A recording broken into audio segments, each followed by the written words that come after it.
Hey guys, tonight you step into a chamber where the air itself feels thick and drowsy, like warm honey poured through cedar smoke. Coals whisper. A bronze bowl sweats resin, frankincense bright and citrusy over a darker balsamic burr, while a priest stirs wine, honey, and crushed seeds into a paste that will melt into slow, velvet clouds. Your eyelids grow pleasantly heavy. Your chest finds the room's unhurried rhythm. Before we begin, don't forget to like the video, subscribe, and tell me in the comments where you're watching from and what time it is. You notice other rooms breathing too, a curtained tent damp with herb steam, a stairwell spilling cave-cool air scented with wildflowers and torch pitch, a rooftop altar where the night wind thins your thoughts like silk. Cups of bluish tea leave the tongue numb and sweet. Pellets crackle and bloom. A low hum, irons worry flat. The priests aren't chasing danger, they're tuning altitude. Smoke lifts, song steadies, and the mind climbs just high enough for the gods to speak in a voice you already trust. Topic 1, rooms that lift, air, light, and the gentle.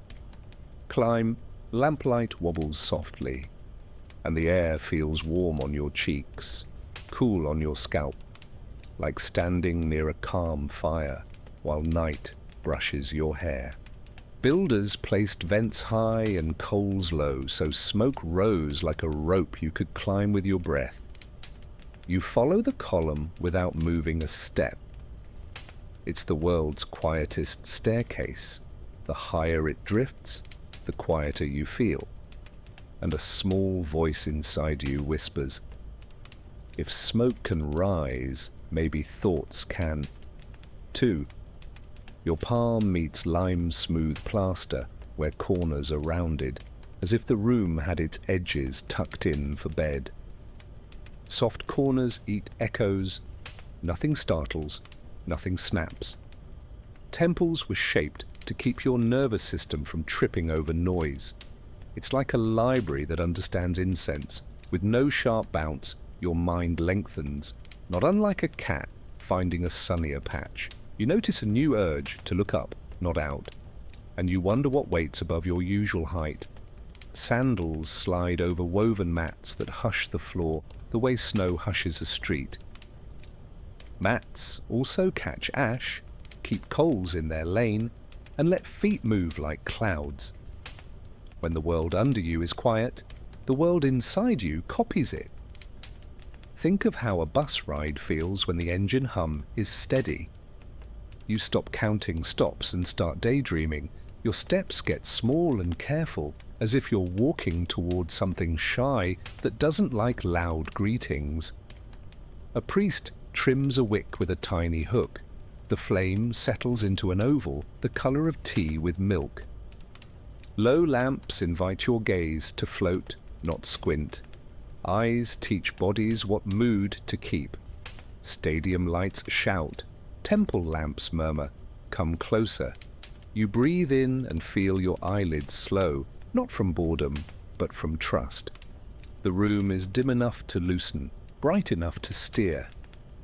You think, if light can lower my shoulders, what else can it lower? From a high slit, night slides in as a thin ribbon of cool air. The draft kisses your forehead, while heat pools by your shins. Warm below, cool above, a gentle weather made on purpose.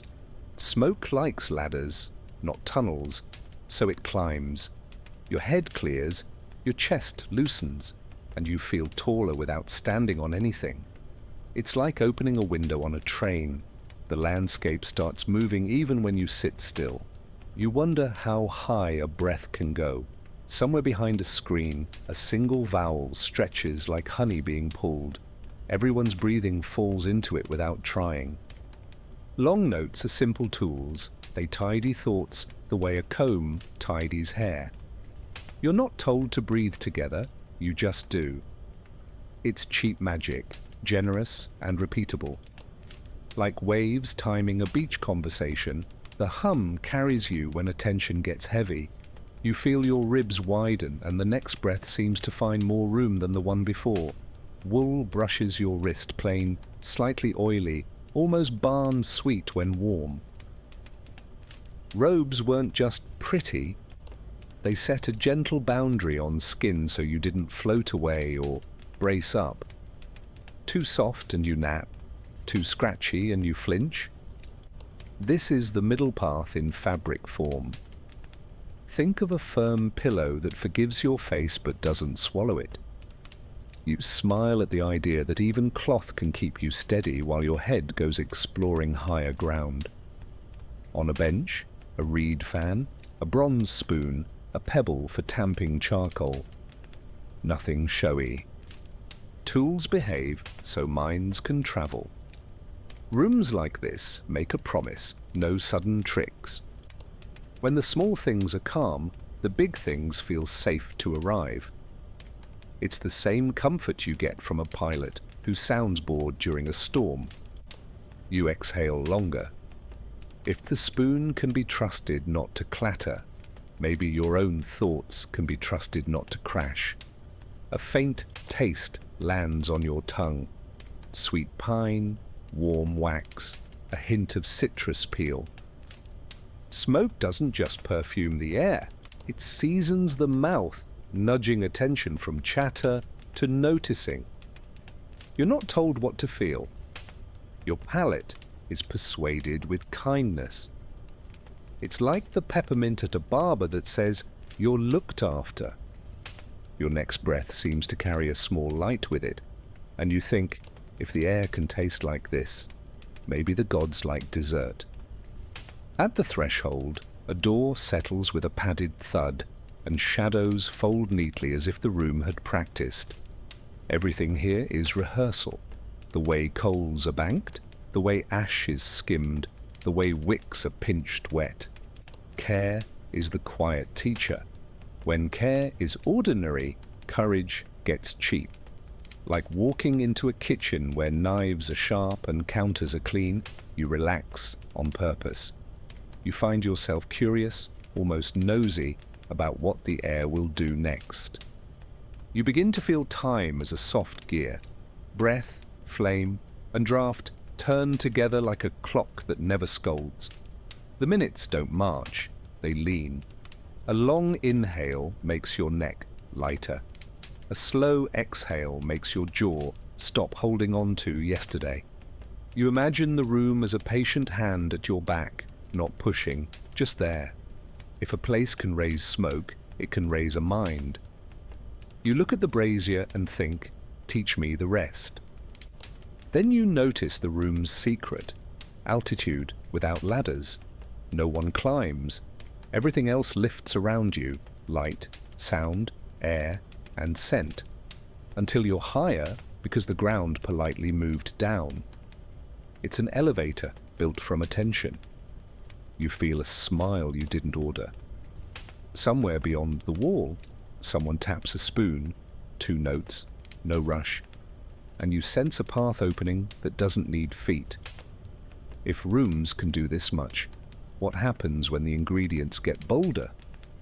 Topic 2, the fragrance lab. Resins, seeds, and small, honest fires. In the side room, a stone mortar sings a sandy murmur as resin turns to powder. Frankincense tears, pale and citrus bright, meet darker myrrh that smells like warm wood and rain after dust. The mix feels like sun and shade in one bowl. A gentle lift with a friendly weight under it, useful when minds need to rise without drifting. You watch the pestle circle, and it feels like watching a tide chart you can breathe by. Something higher is being drawn, slowly. A splash of wine softens the grains, and the smell opens like a window. Grape warm, a little bold, a little sweet. Liquids wake scent before heat does. The room leans toward evening, even if the clock disagrees. You know that trick from mulled drinks in winter. The air decides to be kinder, and people follow. The paste glows darker, like wet earth. You think about how a single spoonful can tip a whole hour toward yes, and you wait for what's next.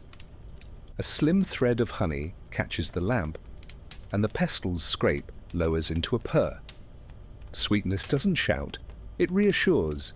Pellets burn slower with it, and slow smoke teaches patience better than sermons do. You've known this since childhood. A lullaby beats a command. The aroma widens, soft at the edges, and you feel your shoulders open another notch. You're not being dragged upward, you're being invited. Invitations are easier to accept when they taste like summer. A pinch of cinnamon pricks the air, warm, tingly, almost fizzy at the scalp, followed by labdanum, sticky and animal, the smell of sun on stone. Trade spices met local resins often, horizon shaking hands with home. The nose reads that handshake as confidence. We can travel and still belong. It's like a stew seasoned with a postcard. You inhale again and feel a map open behind your eyes. If scent can draw maps, maybe prayers can find shorter roads. Crushed leaves add a clean note, bay, maybe juniper, green and steady. Leaves are little dials. Turn one for clarity, another for calm. The priest adjusts mood the way a baker adjusts heat. No drama, just control. You know this feeling from fresh air after a long car ride. The first lungful turns the mind's lights back on. The paste now smells like a hillside, teaching fire to behave. You feel part student, part flame, happy to learn both roles. Charcoal discs glow like small moons, glittering at the edges where heat makes tiny stars. A reed fan feeds them with quiet breaths. Coals are chosen for manners, not spectacle. They give the same warmth again and again, which means the same result again and again. Predictable fire is a promise made to nerves. Like baking cookies at one temperature instead of chasing flames, it keeps surprises polite. Your chest trusts the glow and leans toward it without being told. Pellets are rolled to the size of a thumb joint and lined on cool slate like patient beads. One pellet calms prayer. 2 stretch a vigil. 3 tell a festival night to keep its shoes on. Dosage is kindness here. More isn't better, right is better. You've learned this from salt. The first pellet lands on the coal with a sigh, and a white thread rises. You feel a small lift under your ribs, like a thought standing up to greet someone. The scent lands clean, pine bright, lemon soft, then warm and balsamic at the back of the throat. Some molecules nudge the mind into a sweet focus, like opening windows without inviting a storm. You can feel it. Thoughts get taller, but not louder.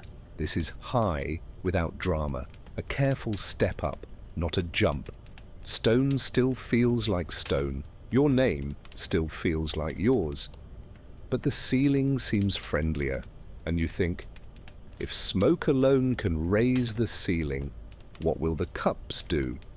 A jar opens on something dark and fruity, wine, honey, resins, and herbs cooked low until they agree. A priest warms a crumb, and the room sighs deeper. Nights had blends for nights. One famous mixture was made for evening, patient and forgiving, as if the hours themselves were being softened. You know how dessert forgives a tough day. This is dessert for lungs. You breathe and feel yesterday let go of your shoulders like a coat you forgot to remove. Another pellet carries a greener, seed-sweet rise that tickles behind the eyes, then relaxes into warmth.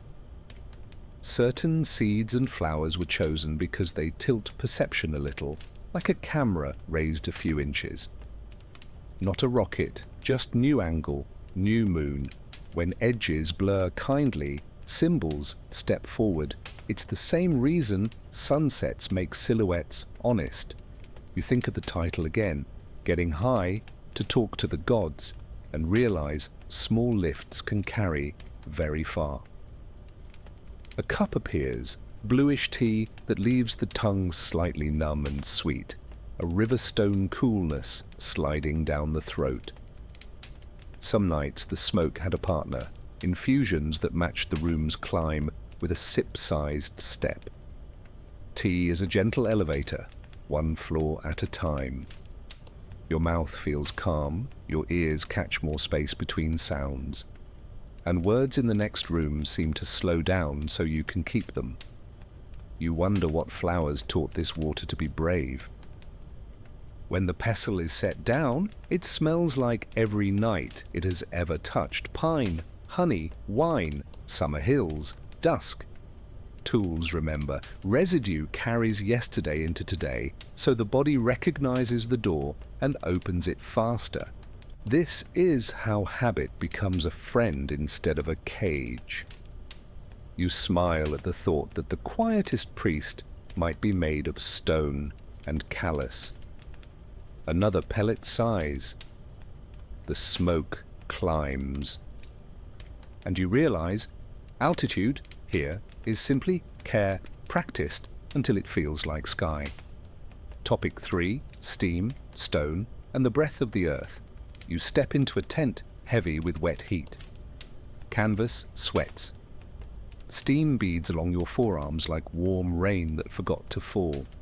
On the floor, stones glow dull red, and a priest sprinkles a scoop of crushed leaves. The air pops, then opens, minty, floral, a little peppery. Your chest widens as if unlocked from the inside. This isn't a sprint to the clouds, it's a slow elevator. One breath per floor. You think, if water can climb as steam, maybe I can too. A reed mat sighs under your knees. The ground feels springy, padded with herbs that release little ghosts every time you shift. Ancient healers liked rooms like this. Dim, damp, and honest. No glare, no echoes. Warmth calms the skin. Moisture quiets the throat. Scent coaches the mind to look up. You know this from winter showers that fix bad days. The priest lifts a ladle. A hush falls, the good kind, and you find yourself ready before you know why. The pour begins, hiss, bloom, hush, like fire teaching water how to sing. The blend today leans bright, so thoughts rise cleanly, not wildly. In some places, seeds joined the leaves, making the steam feel deeper behind the eyes. No fireworks, just a gentle tilt, as if your skull learned a new window. You sense the room asking nothing flashy, only steadiness. You think of the title again and realize the trick here. Up is a direction, not a stunt. Your skin prickles pleasantly. Sweat arrives without struggle, a polite glow. Heat lets muscles unclench old stories they didn't know they were holding. When the body lets go, the mind likes to follow. Priests knew this the way drummers know tempo. They kept water slow, kept breaths long, kept talk softer than steam. It feels like being sung to by weather. You smile without deciding to. The ladle tilts again, and the ceiling drifts a little farther away. Voices outside fade to cotton. Inside, the world is just pulse, drip, and the soft clink of ladle against lip. A priest hums a low note that makes your ribs answer. Long sounds love warm rooms. They stretch without breaking. The note curls through fog like a ribbon, finding your spine. You remember how trains rock everyone into the same sway. Here, steam and song do the rocking. Your next inhale carries both. Your exhale returns them, calmer, as if cleaned. Between pores, the tent breathes. Steam thins, then thickens again, like tides that never scold. Someone opens the flap a hand's width. Cool night slides in, sharp as a slice of apple. The mix, warmth from stones, freshness from night, gives you a sweet balance. You feel alert, but not hunted, high, but not lost. It's the feeling you chase on long walks when the air is perfect and conversation knows when to stop. The flap closes. Your attention stays open. A twig bundle rests by the stones. Birch, bay, a little juniper. The priest brushes it over the rocks, and a forest sneaks into the tent for a few heartbeats. Leaves are simple dials. Turn toward clarity, turn toward ease. Nothing fancy. You imagine someone long ago testing herbs by smell and by grin. Does this lift without wobble? Does this soften without blur? Tonight's answers seem kindly. The tent is a laboratory without white coats, and you are the happiest beaker. Your tongue tastes metal at the edges and sugar at the center. Steam carries tiny bits of the plants. Your mouth becomes a small altar. Taste bypasses arguments. If the air tastes friendly, your thoughts usually follow. It's the same trick as tea in a hard moment. Sip, breathe, repeat. The plant knows the way, then you just have to sit where it can find you. Another pour lands. You close your eyes. The room moves even if you don't. A bowl of cool water waits under a cloth. Between rounds, a priest dabs your temples and wrists. The cool arrives like clear bells. Little contrasts keep the climb steady. Every rise needs a landing. Every landing makes the next rise safer. You already use this at home without naming it. Hot bath, cool room, warm blanket, fresh air. Here, the method is woven into ritual. You think, if the gods prefer good pacing, maybe they're easier to talk to than I thought. The tent flap lifts fully now. Night steps in, stars, dust, a cricket counting. Steam thins to a soft mist, leaving a scent trail that points outward. The priest guides you to a threshold stool. Your head feels light, not empty. Your chest feels large, not loud. Outside, the world looks washed. Edges are friendlier. Colors sit closer together. It's the same street, but it isn't. A new floor has arrived under your feet. You didn't climb. The world moved. Beyond the tent, a low stone stair drops into a little cave. Air down there is cool and sweet, like clay cups kept for summer. Some shrines used pockets of earth that breathed through cracks, warm in winter, cool in heat, always smelling like thyme. People say caves hold quiet better than rooms. You step down and feel that truth in your teeth. The quiet isn't empty, it's crowded with patience. You breathe in, and the patience steps closer. On the cave floor, a shallow brazier glows. One pellet sighs into smoke that doesn't rush. Thin, silver, steady. Steam taught your body to soften, so the smoke can teach your mind to rise. Two teachers, one lesson. You feel higher, but also held. Simple tools, simple moves, careful hands. That's the plan. The priest sets the ladle aside. You set your worries aside too, because copying is easier than courage. The smoke climbs. Your thoughts lean after it, like grass following sun. Topic 4, cups, chews and sips that lift without shouting. A clay cup warms your fingers. The brew inside smells like field and honey with a shy hint of pepper. One sip, and your tongue tingles, then settles into a pleasant quiet, as if a tiny blanket were laid over chatter. In many places, priests paired smoke with simple drinks, flowers, seeds, bark, steeped long and low. The cup didn't throw you upward, It raised the floor. You feel safer already. Safe minds travel farther. You take another sip and wait for the room to tilt. The second mouthful glides cool and a little sweet. A numbness hugs the edges of your tongue, not scary, just soft. Some plants carry this little trick. Mute the noise, keep the message. You know the feeling from mint after a heavy meal. Everything seems to sit better. A priest says nothing. Saying less is part of the recipe. You listen to your own spine instead. It answers, lighter. You smile at how a cup can move furniture in a mind without scraping. A shallow bowl holds petals that smell of riverbanks and warm rain. The infusion from them feels like a fresh window opened in the skull. Not a draught, just space.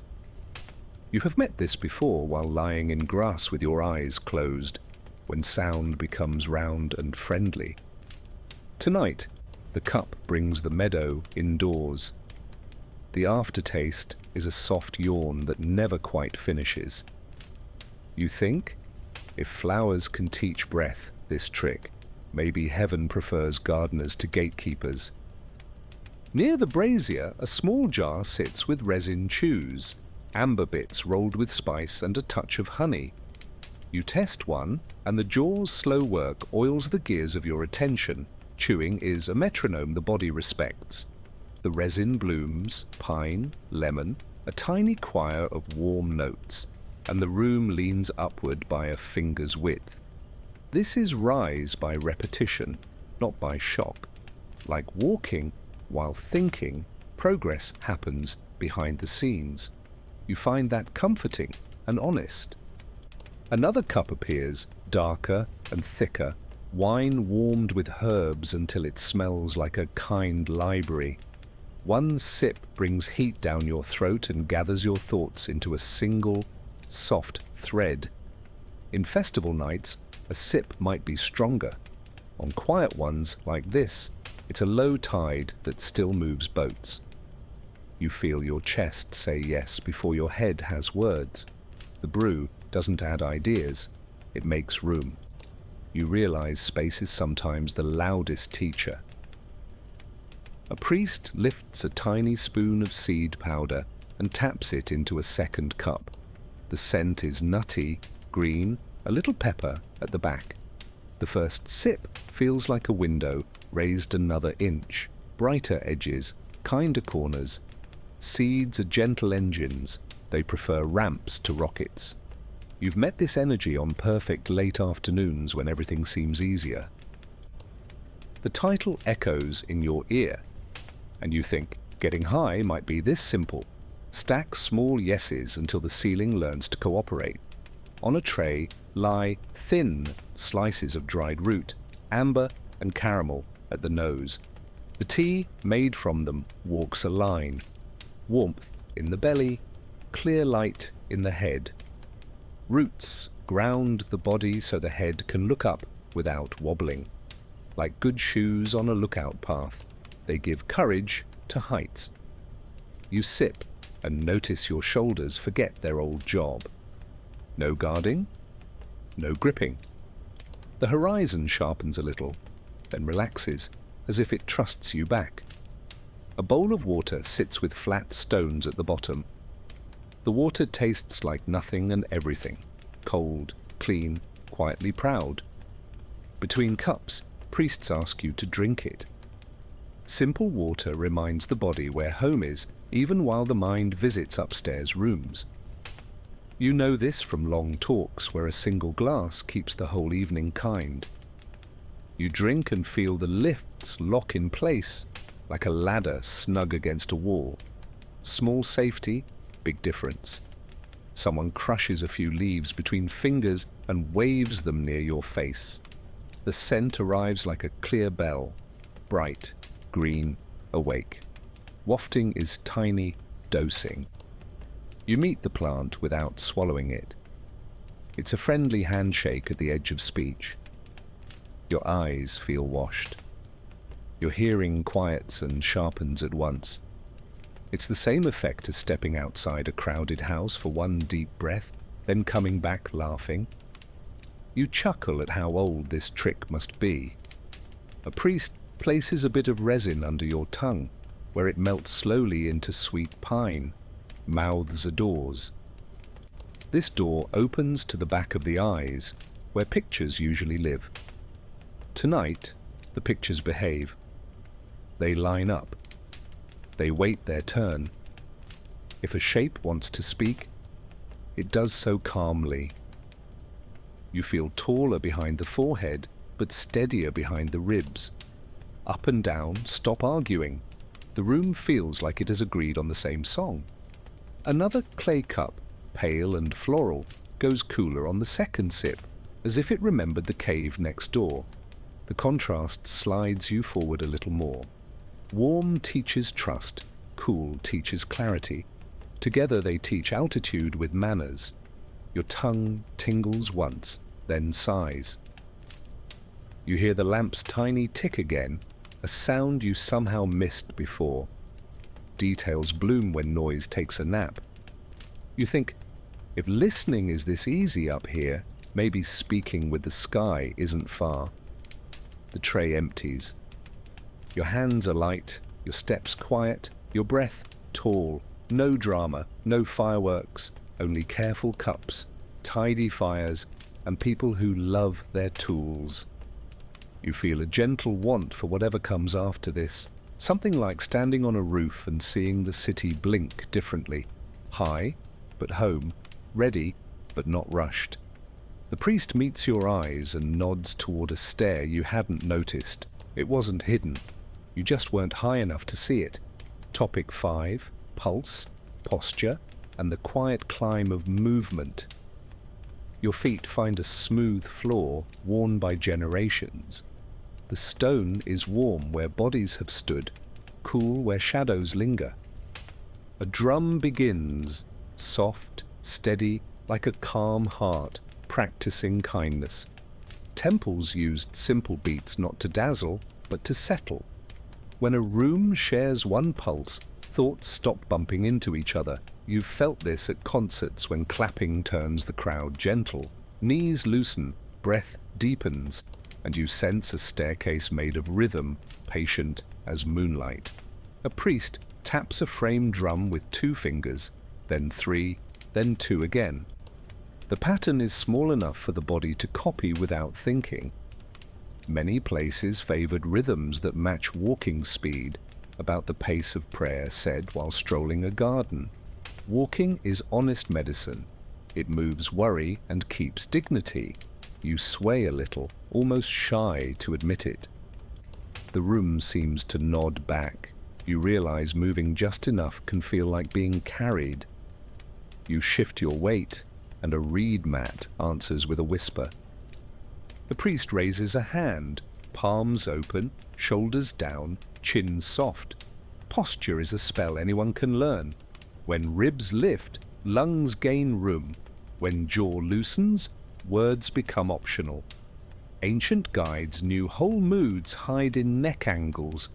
Tilt up a little and the mind believes in roofs with doors. You copy the stance and discover how a straight spine can act like a kind ladder. A thin rattle joins the drum, pebbles rolling in a hollow gourd. The sound sits between air and touch. It brushes skin as much as ear. Rattles were common in ritual because they keep the edges awake while the center grows calm. Think of salt on chocolate. The sweet gets clearer. Your attention stops slouching. You're not forced into focus. You're invited by tiny grains that know how to tap the door without knocking it down. The drum shifts lower. A heartbeat you could nap inside.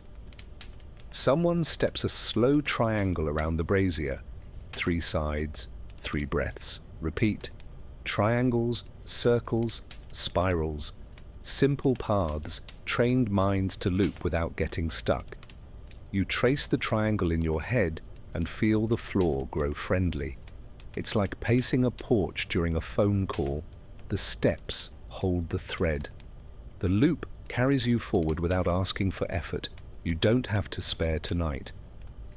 A soft bell taps once every few breaths, bright as a star in the corner of your eye. Bells kept time in rooms without clocks, giving just enough sparkle to keep drowsy minds from sinking. One glint, then dusk again. You know this from streetlights catching you during an evening walk, little checkpoints that say, "Still with me?" You are. The bell shows up, bows, leaves. Each visit feels like a small smile that makes the climb less lonely. You place one hand on your belly, one on your chest. A priest breathes slow on purpose. 3 counts in, 5 out, and your hands ride the tide. Breath trains itself when a body nearby behaves kindly. This is the cheapest gift temples gave, someone to copy. You exhale longer. Nerves choose the easier path and calm down. You've done this in line at the bank without knowing. Long exhale, small rescue. Here, it's simply named and shared. Wool sleeves whisper as arms rise to shoulder height, elbows soft, wrists easy. This shape opens the ribs while keeping shoulders humble. It's a gate without guards. Some nights, the room moved together with small gestures like this. Open, settle, open, settle. The body learned quiet choreography that turned nerves into neighbors. You feel taller without acting tall.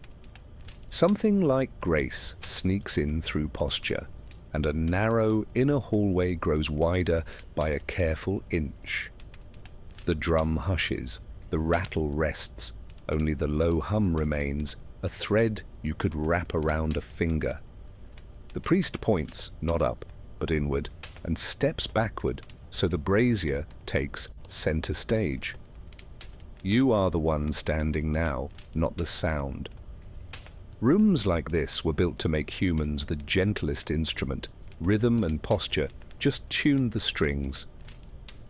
You notice a soft echo behind your eyes, like a window you forgot you owned, cracking open. A small fan of palm leaves moves air across your face. The breeze is kind, not cold, carrying a citrus bright note from the brazier. Air in motion changes thinking. It turns thoughts from rocks into kites. Kites don't need speeches. They need wind and a steady wrist. Your wrist is steady enough. You smile because the metaphor sneaked in by itself. The priest sees the smile and leaves it alone. Some knowledge grows better when nobody pokes it. You walk a short circle, toes finding the seam where 2 stones meet. The seam becomes a track. Each lap is slower than the last. Circles were everywhere, courtyards, shrines, gardens, because returning to the start is a lesson the body enjoys. You don't feel stuck, you feel held. It's the same pleasure as stirring a pot slowly until sauce shines. Each round deepens flavor. Each step leaves a little noise on the floor for the broom of night to collect. The drum returns for 3 soft beats, then sleep. Your breath stays tall. Your shoulders forget their job again. You hear the lamp tick and realize you were not hearing it before. Elevation, it turns out, is often noticing what was already here. The room has moved you up without once pushing. Pulse, posture, tiny paths. Together they built a staircase so gentle you never saw the steps. You feel ready for doors you couldn't see an hour ago. Topic 6, roofs, stars, and the long ladder of sky. Night air greets your face like cool linen. Roof tiles hold the day's heat in stripes, warm under your feet, cool between. The city hums far below, pots clink, someone laughs, a donkey disagrees with its life. On the roof, a small altar waits, a low bowl, a cup, a reed mat. Many temples loved rooftops because height teaches quiet. Up here, worries shrink until they behave. You breathe and feel space seat itself in your chest. The sky smells of dust, olive leaves, and a hint of sea hiding beyond hills. Stars arrive in silly numbers, the kind children try to count before sleep wins. Priests read sky the way farmers read soil, for timing, for tone, for trust, not fortune-telling, weather for hearts. You lie back on the mat and let the wind comb your hair. The breeze is an old barber with steady hands. You relax on cue without being told why. A priest tips a few drops of wine into the bowl and lifts it toward the dark. The motion is slow enough for your mind to step inside it. Pour, pause, breathe. People have made this shape for longer than anyone remembers, and some shapes hold meaning like jars hold light. You felt this during toasts that say what words can't. Up here, the pour seems to feed the night itself. Stars don't blink, maybe they're listening. Another cup holds a floral brew, cool and mild. The sip leaves your mouth quiet and your ears curious. Rooftop drinks were lighter than cave drinks, clear tea for clear heads. Wind already does the heavy lifting. You taste riverbanks and sun-faded straw. A small sweetness lingers like a polite guest who brings their own chair. You breathe and feel your thoughts stand farther apart, each with its own little porch light instead of one long hallway. The priest sketches a slow circle with one finger in the air, tracing the path of familiar stars. You follow, and the circle becomes a leash for wandering attention. If your mind drifts, it returns on that loop without shame. People taught children the sky this way, not with lists, but with circles and stories. You feel very teachable tonight. The circle finishes where it began, and somehow that feels like progress instead of a loop. You smile at the trick. A tiny chime rings once, bright as frost. Down in the streets, dogs answer other dogs. Up here, sound travels like a careful messenger. The chime marks moments the way gentle rain marks windows. Not a schedule, just reminders that time is friendly. You've met this rhythm in kitchens where someone salts with slow pinches. Each note tastes like attention, doing its job without applause. You listen and feel the grid of the night settle a little tighter. Smoke from a fresh pellet rises thinner in the open air, ribboning into the breeze. It smells lighter too, pine, citrus, a soft bread note from honey. Rooftop smoke behaves like advice from a friend, short, clear, easy to accept. You inhale and the view seems to move closer, edges behaving like they know you. Getting high feels like getting near to what was already there, just kinder. The city below stops being loud, it becomes a lullaby with street lamp. A small bowl of oil sits beside the reed mat. The priest dips a fingertip and touches your temples with a scent of crushed leaves and warm stone. Simple anointing, no drama, just a reminder that heads can be doors. Touch makes ideas believable. You've seen this in classrooms where a hand on a shoulder calms a storm. The oil cools as the wind moves. Your eyes water once, then clear. The sky looks newly washed, like someone did chores for the stars. The priest counts on their fingers, 3 breaths with eyes open, 3 with eyes closed. Open, the world enters, closed, the world organizes. This seesaw keeps altitude steady.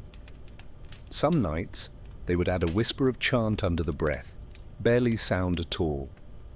The mouth learns to shape quiet, not just letters. You try it. Your tongue rests behind teeth, warm and lazy.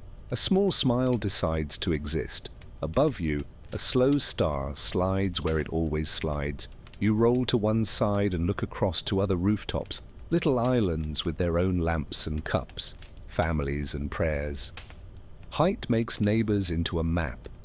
In many towns, rooftops were living rooms. People traded news from roof to roof at dusk. Shared air builds shared weather in the heart. You feel part of something you can't name, like being one firefly in a field. The field matters more than the light, but the light still feels good. The priest sets a small stone in your palm, warmed in the brazier, heavy enough to mean here. Roofs teach balance. Sky for lift. Weight for steadiness. You hold both at once and realize that high doesn't mean lost. It means anchored where the view is kind. You've known this while leaning on a balcony to think. The stone cools slowly. Your pulse settles against it, two friends learning each other's pace without speaking much about it. A cloud crosses the moon like a slow hand over a lamp. The light softens, the wind turns gentler, and a door inside you clicks without noise. Rooftops did this work for ages, make space, make trust, make height feel like home. You lie still and let the whole city breathe through you, ovens going to sleep, babies deciding whether to cry, someone laughing at a story older than the street. The sky holds it all without spilling. So do you. Topic 1, the cave that speaks, a priestess and the breathing stone. You feel the floor tilt cooler under your soles as a narrow stair folds into earth. Torches make butter-colored halos on wet rock. The air smells of clay, fig wood, and a whisper of sweet, strange vapor. A priestess sits above a small fissure, a stone mouth breathing warm breath. In places like this, fumes rose gently through the night.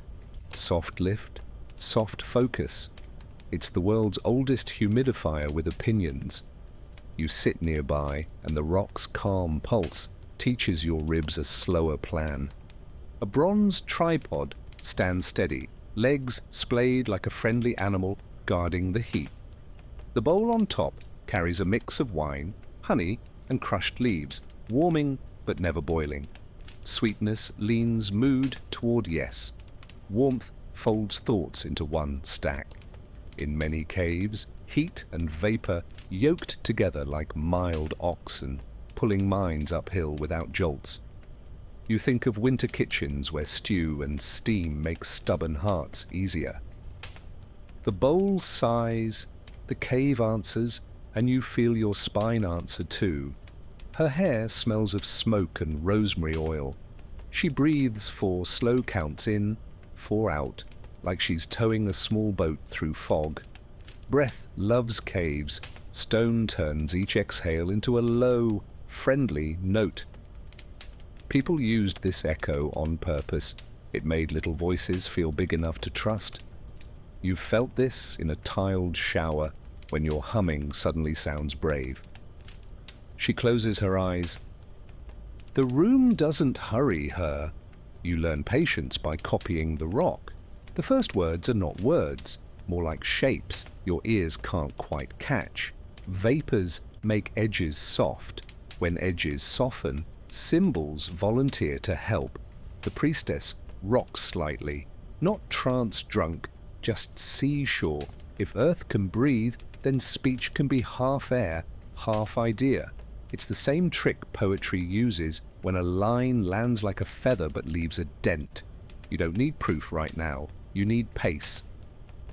The fissure breathes again, and a new sentence loosens. A helper ladles a mouthful of cool water into a clay cup. Between breaths, the priestess swishes, spits into a small bowl, and drinks another small swallow. Water keeps ladders honest. Steam lifts. Water keeps feet. This back and forth, warm, cool, warm, turns altitude into a rhythm instead of a stunt. You've done this with hot baths and open windows. She nods, then smiles at nothing in particular, not happy exactly, aligned. You realize alignment might be happiness with its shoes off. The cave smells greener now. Someone crushed a leaf and waved it near her face. Wafting is a kind handshake, not a shove.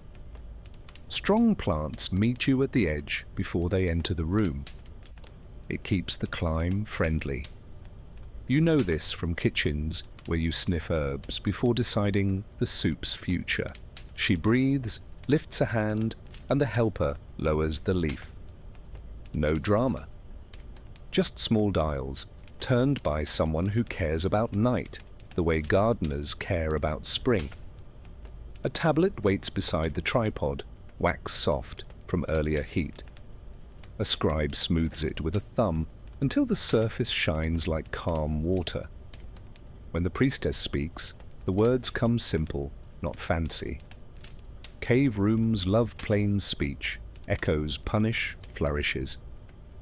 Prophecies in places like this often began like weather reports, clear sky here, gust there, simple enough to remember when you climb back to daylight, you smile. The gods might be better editors than orators. The scribe's stylus whispers on wax. Outside, the town mutters, donkey hooves, a pot lid, a laugh that climbs a stair. Down here, sound arrives thinned and kind. Distance edits nonsense for you. Caves are good at that. Remove the bark, keep the bell. You've felt this on mountain lookouts where traffic becomes a soft river. The priestess hears enough world to stay human, not so much she's dragged by it. Her next line rises full, like bread taking its chance. The scribe doesn't blink.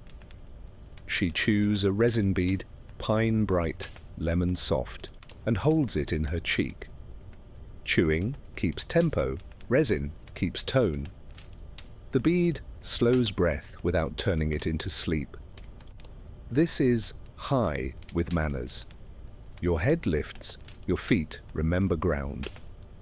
You think of standing on a chair to change a light bulb, taller, careful, awake.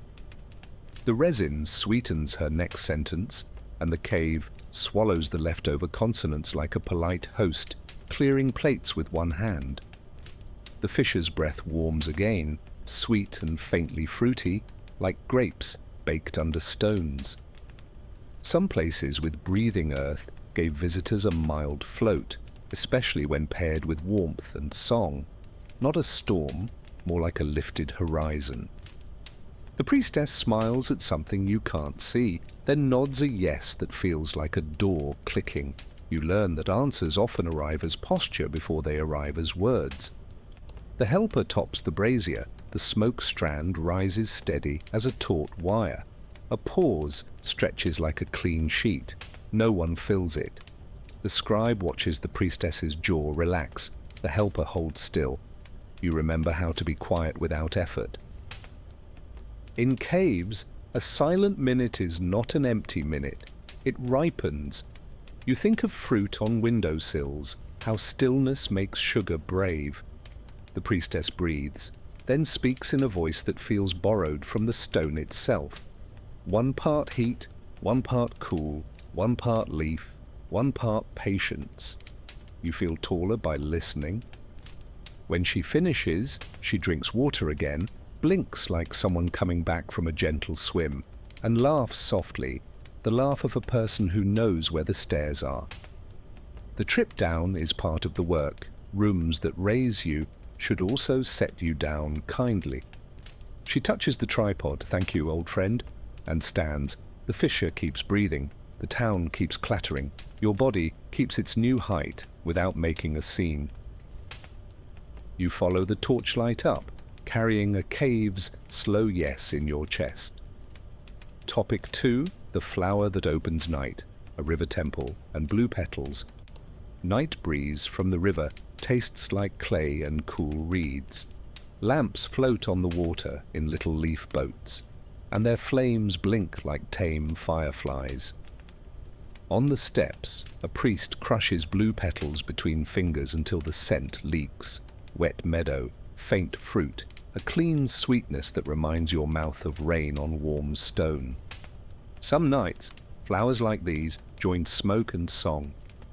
If rivers teach patience, petals teach kindness. You stand where water licks the last stare.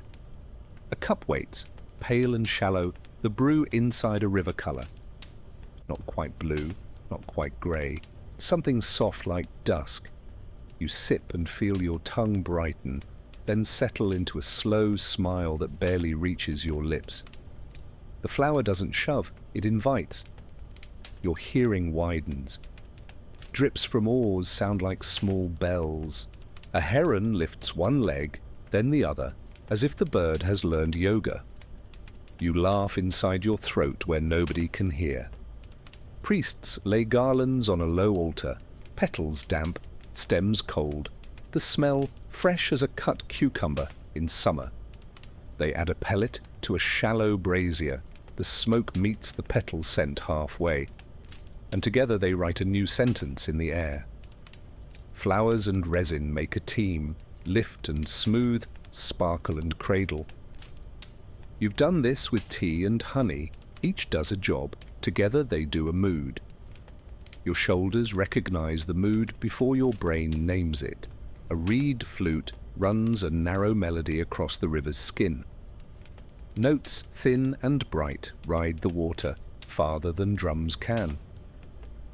River music travels like gossip in a loving village, quick, soft, harmless. Your breath starts copying the flute's curve, in and out like a fish turning under light. When breath behaves, thoughts behave. The cup warms your fingers. The scent ties a ribbon behind your eyes. You lick your lip and taste meadow again. Your jaw forgets its chores. Across the steps, a row of oil lamps becomes a runway for moths. The insects rise and dip, drunk on light but in a classy way. Moths teach you about gentle hunger. They reach for bright without burning when flames are low. Priests trimmed wicks here to keep altars kind. High flames dazzle, small flames guide. It's the same with words. Up on the bank, someone tells a joke too loudly. Down here it arrives like a smile you can keep. A basket arrives, lined with damp leaves. Inside, pressed bits of the same flower, mixed with spice and a touch of fruit. Chewed slowly, they leave a pleasant coolness under the tongue, like peppermint with history. Chewing sets pace, petals set tone. You know this from slow walking on hot days. One block, pause, one block, pause. The river repeats the lesson. Current, eddy, current. The priest chews, hums, and nods to the flute. The night nods back in ripples. Someone lifts a shallow jar of perfumed oil, petal-scented, and anoints wrists and temples. The oil traps the flower where pulse lives, turning skin into a small altar that travels with you. Touch makes mood stick. You felt this with sunscreen that smells like beach, flipping your brain to holiday even in the city. The priest's fingers are cool. The oil goes warm as if it remembers last summer. Your forehead feels like a window the breeze has chosen. A small clay bowl holds seeds, crushed fine. A pinch joins the petal tea, and the sip comes brighter, like the cup found an extra window. Seeds bring tiny engines. Flowers bring wings.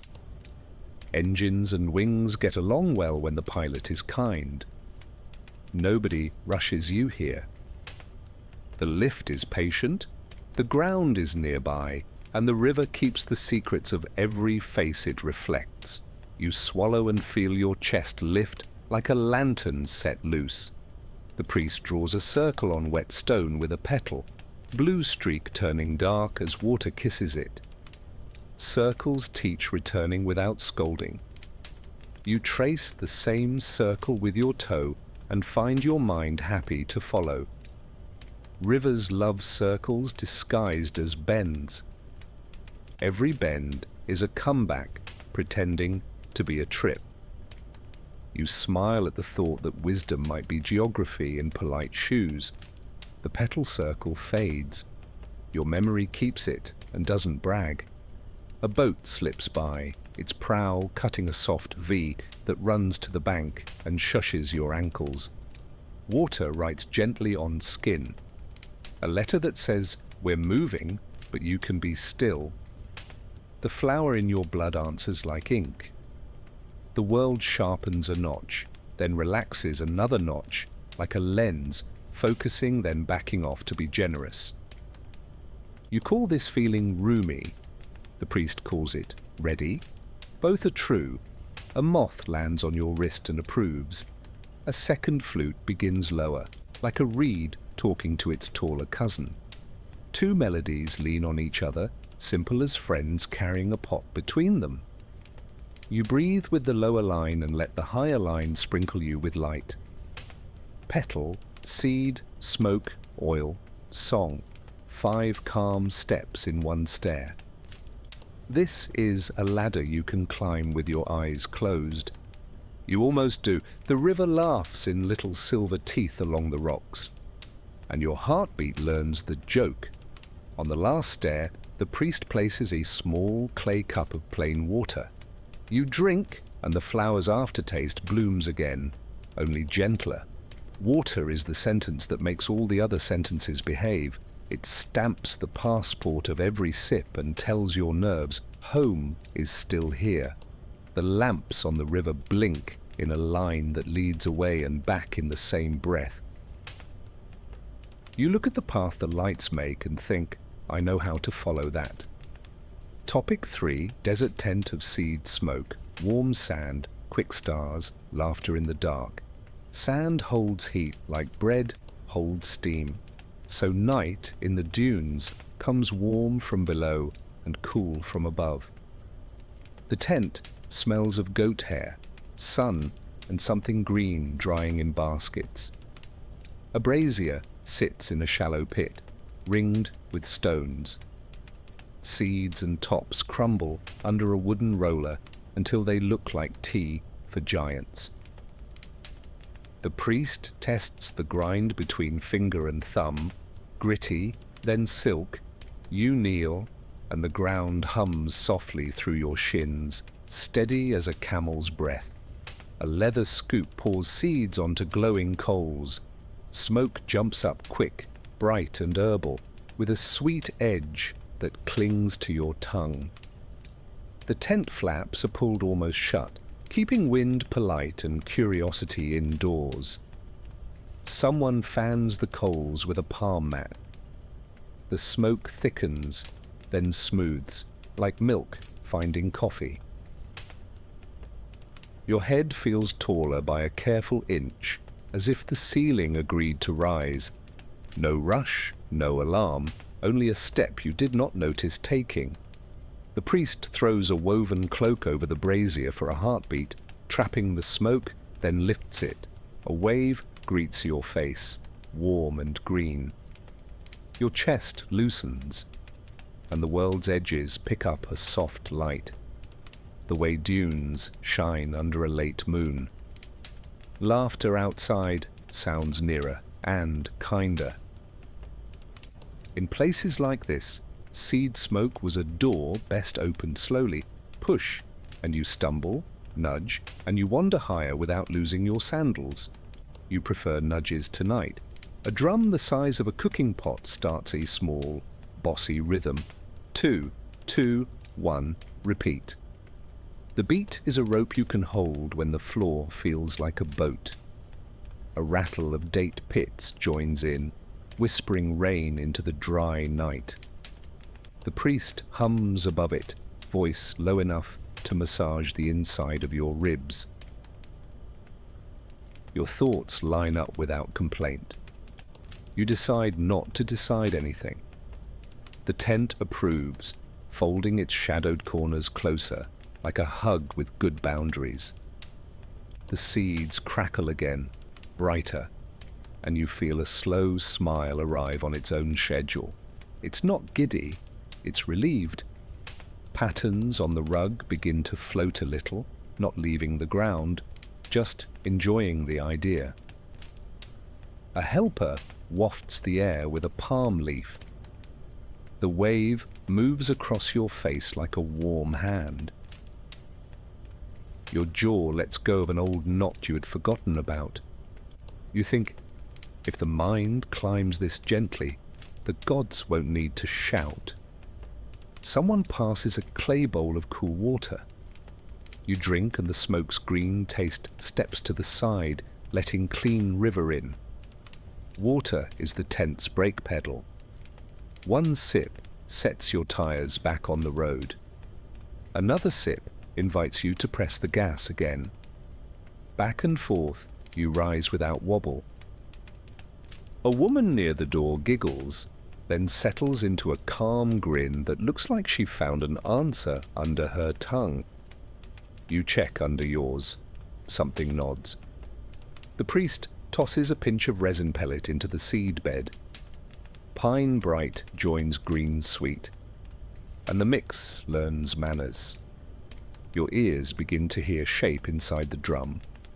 Space between beats, a thin silver line.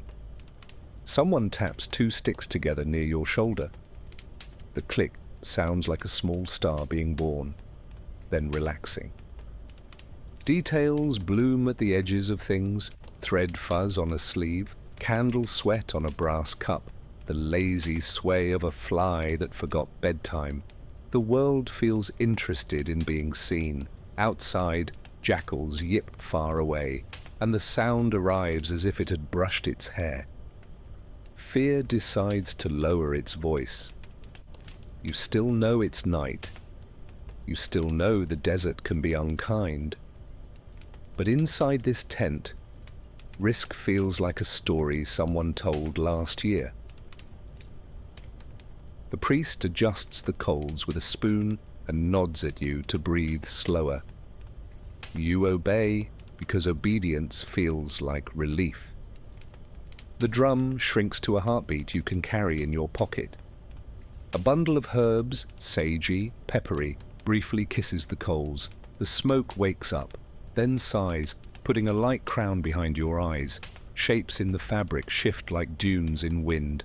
They move, you blink, they behave.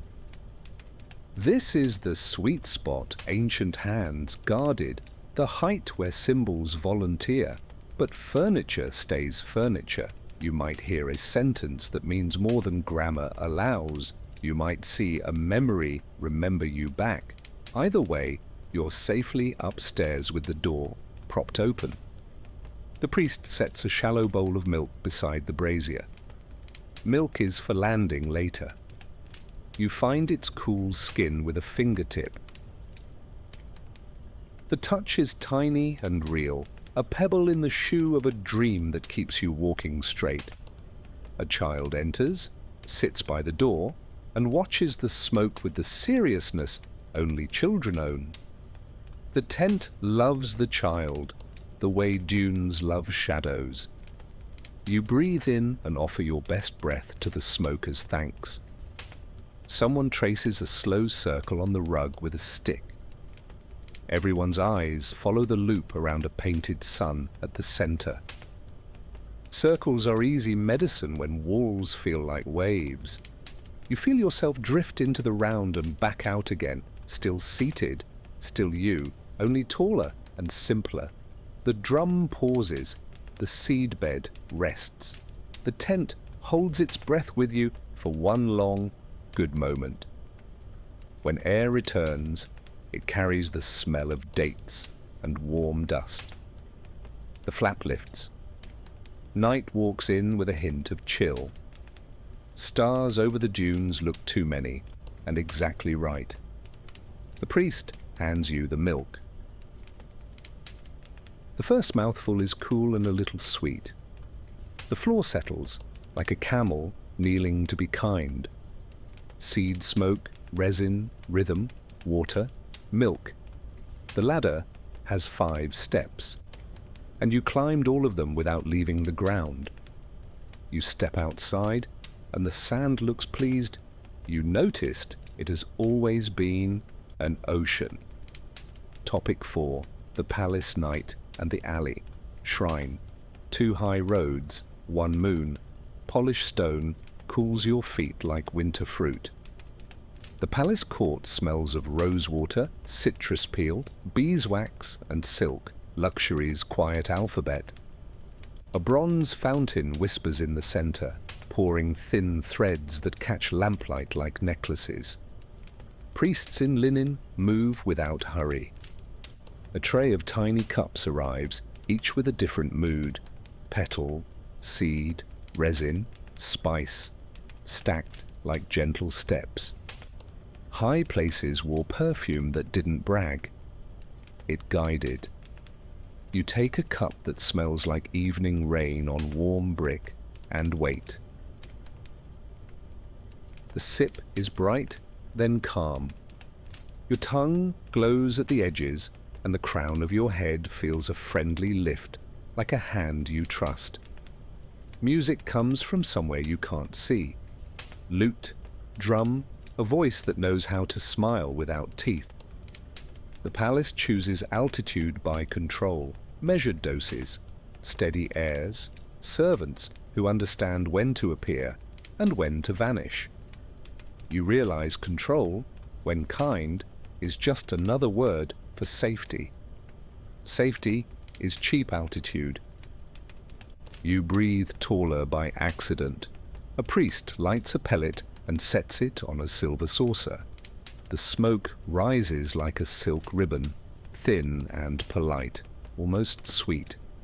He waves it with a fan carved like a fig leaf, its breeze measured to the width of a breath. Windows stand open to a walled garden where night flowers offer sugar and faint pepper. Luxury loves choices: lift left or lift right, star or blossom, breeze or hush. You choose hush and feel your heartbeat agree to be neat. Gold thread hems the edges of a white rug that makes the whole court feel like a cloud you can walk across. A woman laughs softly and the laugh seems to float, stopping near a pillar to listen to itself. Someone pours wine warmed with petals. The cup is thin, almost weightless, and it teaches your mouth to be careful. Care slows time. Slower time is higher ground. You watch the fountain's arcs draw the same curve again and again until the curve enters your breath. Beyond the wall, a city cat yowls, and the sound arrives like a joke told by an uncle who wears rings. Even the loud things become stories here. A servant pinches a wick, hissing it calm. A priest taps a bell once every few breaths. It tells the room it is still one room. You lie back on a pillowed bench and feel linen learn your shape. The bench sighs, and your spine thinks, "Oh, we're guests. Guests are allowed to rest." Now the alley shrine, clay floor, smoke-black wall, baskets that have seen better days, and a brazier patched 3 times with love. The air tastes of cumin, onion, dust, and a stubborn sweetness from a tiny cup of resin someone saved for tonight. Children sleep 2 doors away. A dog's tail thumps. The priest here is a woman in wool, sleeves rolled, hands stained by work. She grinds seeds in a jar lid because the mortar cracked last winter and bread mattered more. Her brew is rough but kind. A fist of leaves, a pinch of seed, water just off the boil, and a slice of dried fruit because sugar is celebration. She hands you a chipped cup, and the cup's chip feels honest. The sip brings a quick lift behind the eyes and a warm raft in the stomach. You're higher, but you feel heavier in the right places: hips, heels, the back of the tongue. Heights are safer with ballast. The alley learned this early. She scatters a pellet crumb on a charcoal that should have retired last festival. It does its job anyway, and the smoke threads through the room like a humble thought that turns out true. People arrive one by one: a washer, a cart maker, a grandmother with knees that talk. They sit close, pass the cup, and share the lift, because sharing is cheaper than more ingredients. The alley's technology is friendship. Friendship builds ceilings that rise when anyone needs room. A boy taps 2 spoons. A girl hums the lowest note she can manage. The rhythm is crooked and perfect. The lamp wobbles its shadow across a cracked jar that becomes a mountain when you let it. Nobody mentions gods out loud because they are busy noticing the way breath, spoon, and smoke make the same story 3 times. You think, this is also a palace. It just chose different jewelry. Your chest opens in the same spot it opened earlier. Back inside the palace, a perfumer approaches with a glass rod and a tray of tiny vials. He paints a dot of oil on your wrist, citrus up front, resin beneath, a line of green that shows up late and gracious. The scent travels with your pulse, writing in the air without ink. You lift your wrist to come and the moon seems to answer, silly and true. Across the wall, the alley lights another crumb. 2 heights, 1 sky, 1 moon doing its old job well. You walk from court to garden and the path smells of watered dust, mint underfoot, and warm fig leaves. You are high in the way lanterns are high, held up by a post, steady, useful. You remember the alley's cracked cup and love it. Luxury taught you pacing, poverty taught you sharing. Both put you upstairs where words behave and fear minds its manners. You think the gods must enjoy both addresses. A priest would agree, with a shrug and a smile. A palace servant brings plain water in a clay cup, not a silver one, because plain water tells the truth politely. You drink, and the perfumes step back, allowing the night to speak for itself. In the alley, someone does the same with a jug cool from the well.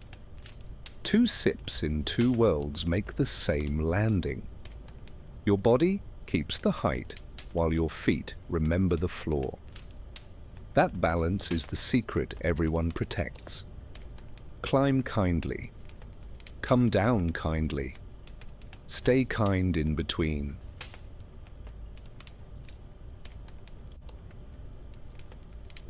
A breeze moves through cypress and laundry alike. Cloth snaps softly over fine marble and rough rope. The same wind edits both streets, filing down sharp sounds, lifting a corner of scent, setting hair and lamp wicks to the same slow dance. You breathe the shared air and feel how both roads polish the same stone inside your chest. Maybe high is just another word for close, close to breath, close to people, close to the sky that keeps making room.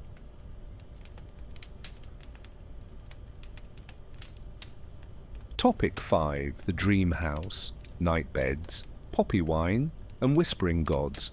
Rush mats sigh under your feet, and the room smells of clean straw, warm olive oil, and a shy drift of petals. Low beds line the walls like gentle boats. A priest carries a tray, tiny cups of wine touched with poppy, and herbs, just enough to soften the edges, not erase the map. You sip. A slow warmth walks your throat. The pillow is cool, the blanket light. Sleep here isn't escape, it's a staircase.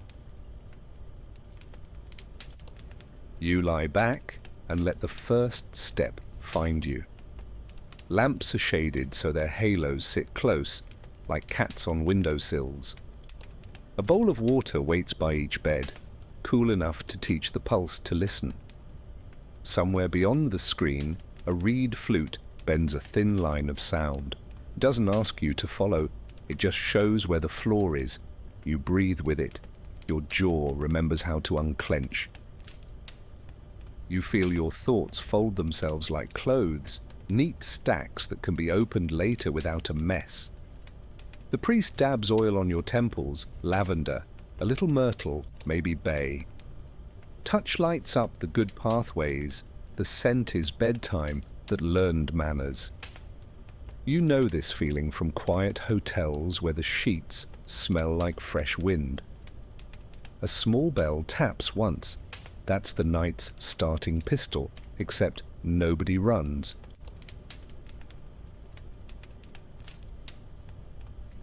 You are asked to say your question inside your chest, like speaking into your own well. Your question arrives, simple now, trimmed of drama. It sits beside you and behaves. The cup returns for a second, smaller sip. The wine feels friendly, the poppy softer than rumour. No heavy lid, just thicker curtains. Someone cracks a window. Cool air slips in with a rush of fig leaves and water on stone. The mix, warm belly, cool brow, teaches the brain a kinder alphabet.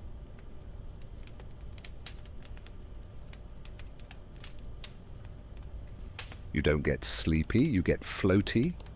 The pillow misbehaves in a nice way. It pretends to be a shallow lake where your head becomes a small, polite boat. From the far end, you hear a slow tread, sandals over wood. The priest drops a pellet on a dish. Smoke walks the aisle, greeting each bed like an old neighbour. The smoke is bright up front, sweet at the back, the kind that keeps dreams tidy. You've smelled it at dawn markets, hiding under bread and oranges. It doesn't push, it escorts. Above you, the ceiling beams fade into a soft grid you could use to hang thoughts for later.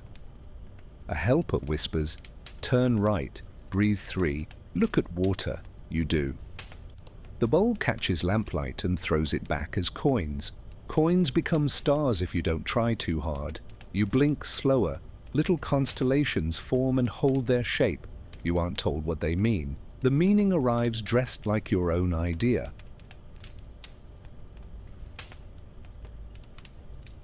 It feels honest, like recognizing a friend from the back of their head. You smile. The water smiles back in ripples you didn't cause, a soft scrape, stylus on wax. A scribe sits in the corner not to transcribe your sleep, but to catch the first words you mumble when you wake. First words are often the cleanest ones. They land before the day's dust sticks. You remember mornings when answers just were, for 5 seconds, and then turned shy. Here, 5 seconds get their own chair. The room promises to sit with them until they finish speaking. Your shoulders stop auditioning for work, you roll to your side. The reed melody lowers, then thins, like a river entering reeds. A dog in the courtyard gives one half bark and decides life can wait. The cup's warmth settles into your hips, the poppy into your eyelids, the petals into your breath. You do not fall. The bed quietly rises to meet you. The trick is sweet and simple. Make down feel like up. Your question curls in your ribs like a cat and purrs without needing an answer yet. A draft kisses your ankle. Someone adjusts the curtain so the kiss moves to the back of your neck. You are turned by tiny winds, like a leaf that trusts the pond. In sleep houses like this, answers came as scenes, not speeches, doorways, bridges, old kitchens lit as if they remembered you. The gods preferred pictures because pictures travel better than paragraphs. You feel a picture forming, the way storms form, the air thickening in one spot, then deciding. You drowse, slip, float. Not drowning, not falling, gliding down a slow river. Banks slide past, a staircase you've walked before, a bowl your grandmother used, the smell of rain on tile. The scene opens like a theatre curtain, and you walk in without shoes. A voice you know from somewhere says something you've almost said to yourself. You nod in the dream and in the bed at the same time. For a breath, both worlds agree on the same sentence. When you blink awake, the lamps seem closer and happier. A cup of plain water waits exactly where your hand reaches. You drink, and the dream's edges hold without smearing. The scribe leans forward, not nosy, ready. You speak 3 words you didn't plan. They land on wax with a soft bite. The priest smiles like a person who has seen this work before. You're not dizzy, just taller behind the eyes. Poppy, petal, smoke, sleep. Stairs that remembered to build the landing. You sit up, slowly. The night feels wider and personal, like a book written in your handwriting. Other beds shift and sigh. Someone laughs once at nothing, and then sleeps better. You press your palm to the cool bowl, thank the water, thank the pillow, thank the patient music.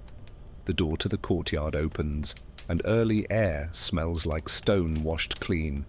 You stand, light but not empty. The gods didn't shout. They set a lamp on the table you already owned. Topic 6, high ground, mountain altars, thin air, and juniper fire. The path climbs in long, kind switchbacks. Gravel crunches under your sandals. Pine breath thickens the air, and somewhere snow hides in shadows even though the sun insists on summer. Up here, sound travels farther and says less. Bells from goats arrive like jokes told by wise people. A small altar waits on a ledge, a flat stone, a brazier the size of a big bowl, a jug of water wrapped in damp cloth. The sky looks close enough to borrow salt from. You set your palm on the altar stone. It's sun warm at the skin, mountain cool underneath, like bread pulled from the oven and set on a cold slab. Someone lays juniper twigs in the brazier.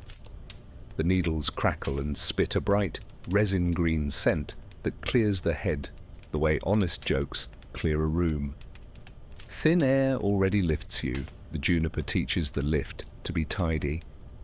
You breathe and feel taller without the city's noise climbing with you.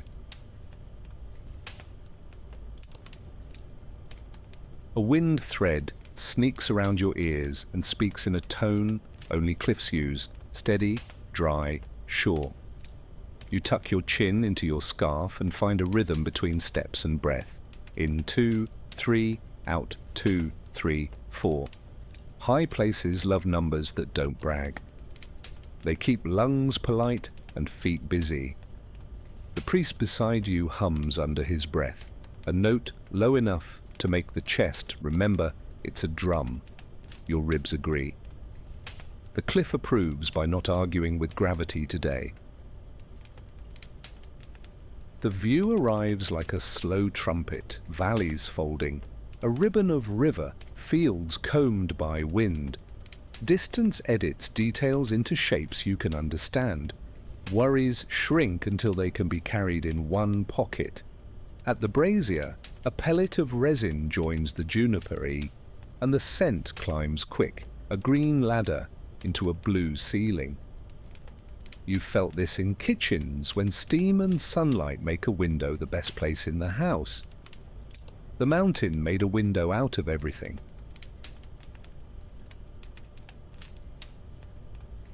A cup lands in your hand, water, cool enough to wring a tooth, cold teaches focus without cruelty.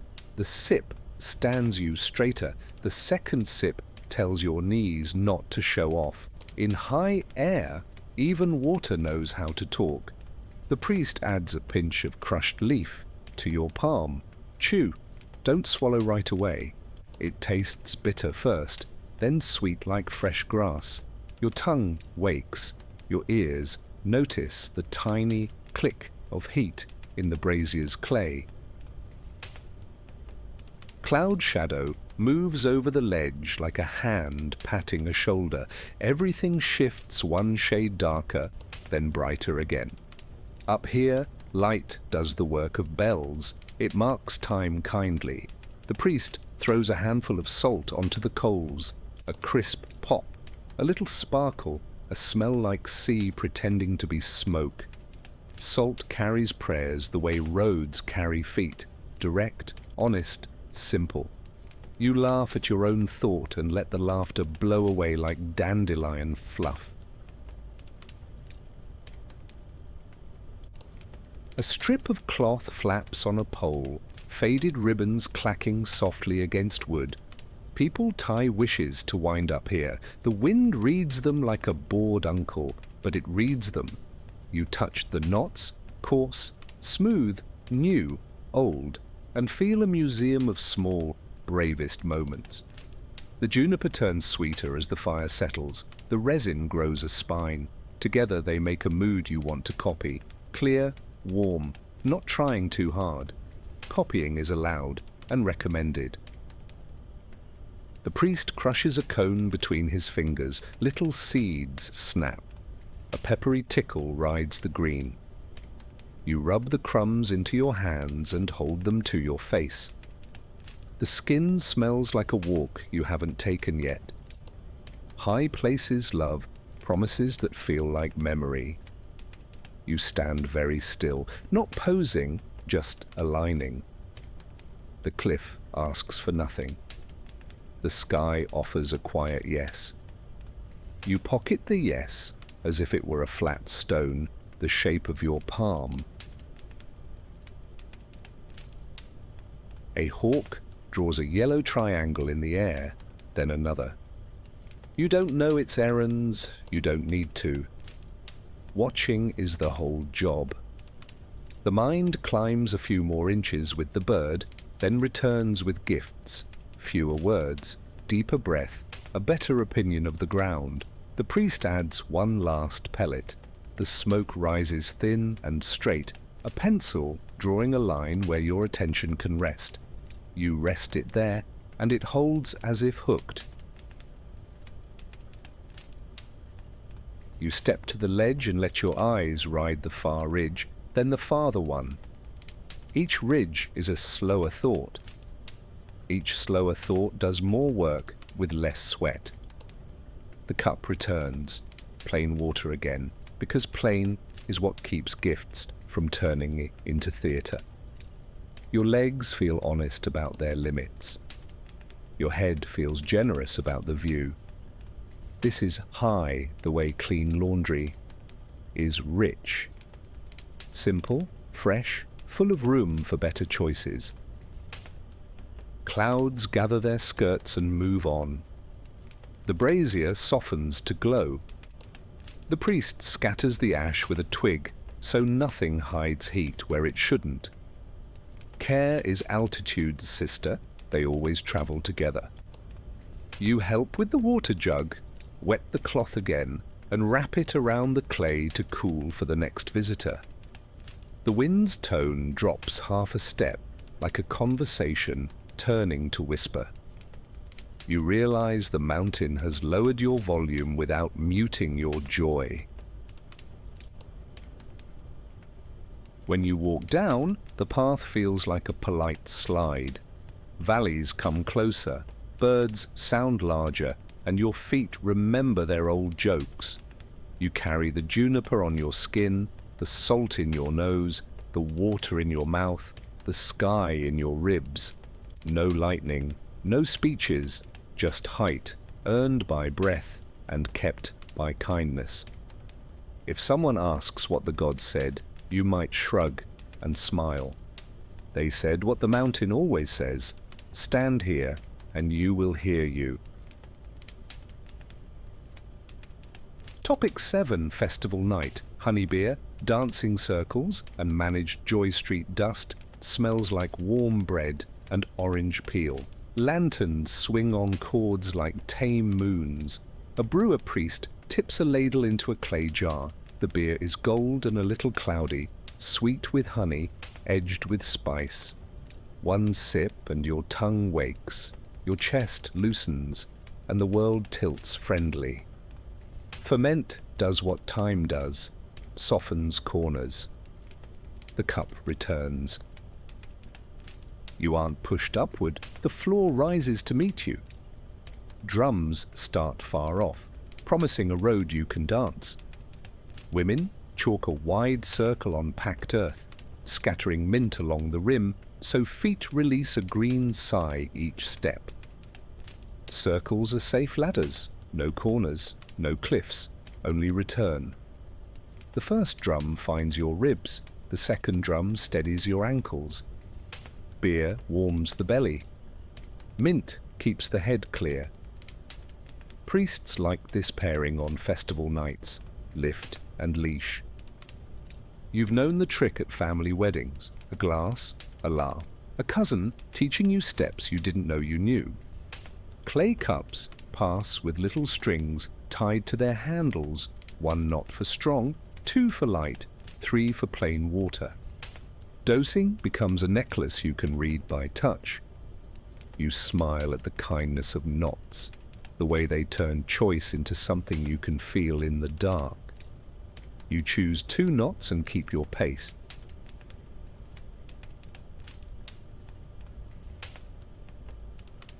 The drums lean forward a hair, the crowd leans with them.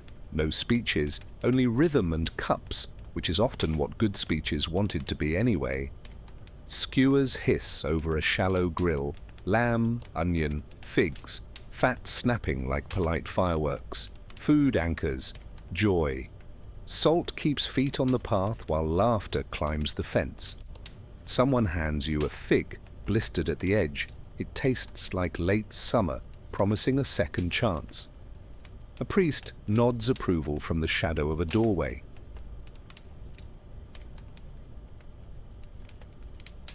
Rites love kitchens. Kitchens love rites. Both secret trades know that warm mouths make brave hearts, and brave hearts make nights that remember your name. A reed pipe slices a bright ribbon through the drum carpet. Children copy the steps, then invent better ones. Elders clap on the offbeat because they like jokes that land late. You feel the cup and the drum agree on your pulse. It's a pleasant conspiracy. The chalk circle smudges, then repairs itself under new feet. A woman sprinkles more mint.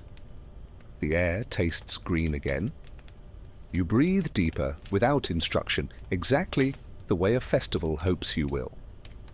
At the circle's edge, a small table holds little cones of resin and a bowl of coals. A priest wafts smoke across foreheads and wrists, 1 breath each person, no more.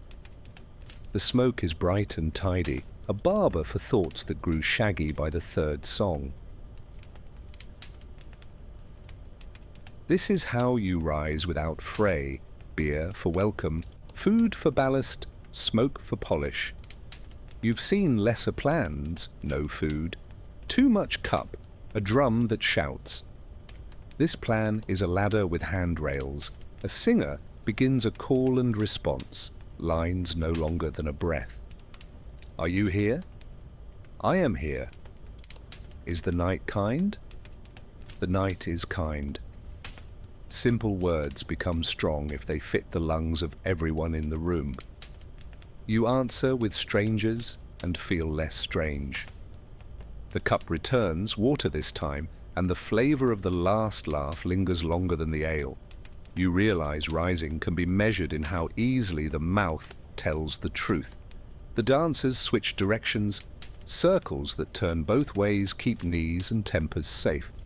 Someone passes a tray of dates rolled in sesame. They taste like little suns that know bedtime.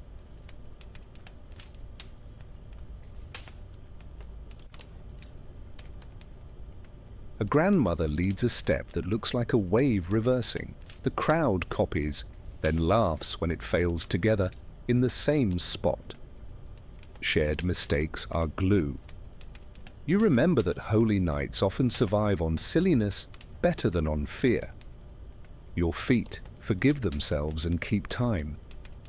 Two boys light a small brazier a distance from the dancers, a quiet corner for breath. Priests send people there in pairs. Step out, sip water, breathe 3, return. It's the opposite of bouncers, ushers for gentleness. You watch a couple re-enter the circle calmer, taller by a courtesy inch. The system is old and boring, which is why it never breaks. You want old and boring when a crowd decides to climb. Old and boring is the safest elevator in town. The moon clears a roof and makes every clay jug look glazed. Drums fall to a heartbeat. The pipe rests. Voices carry the room for a while. You find yourself singing lines you didn't learn.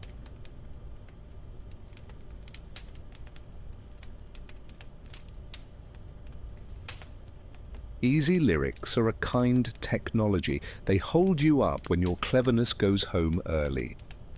A priest drops a pellet on the coals. The smell says, "We're not done, but we won't be late." Your shoulders believe the scent and stop checking the horizon for trouble. By the well, a boy hands you a cup with 3 knots, plain water. He grins the way people grin when they're proud of simple things. You drink and hear the faintest note of the pipe returning, a promise, not a command.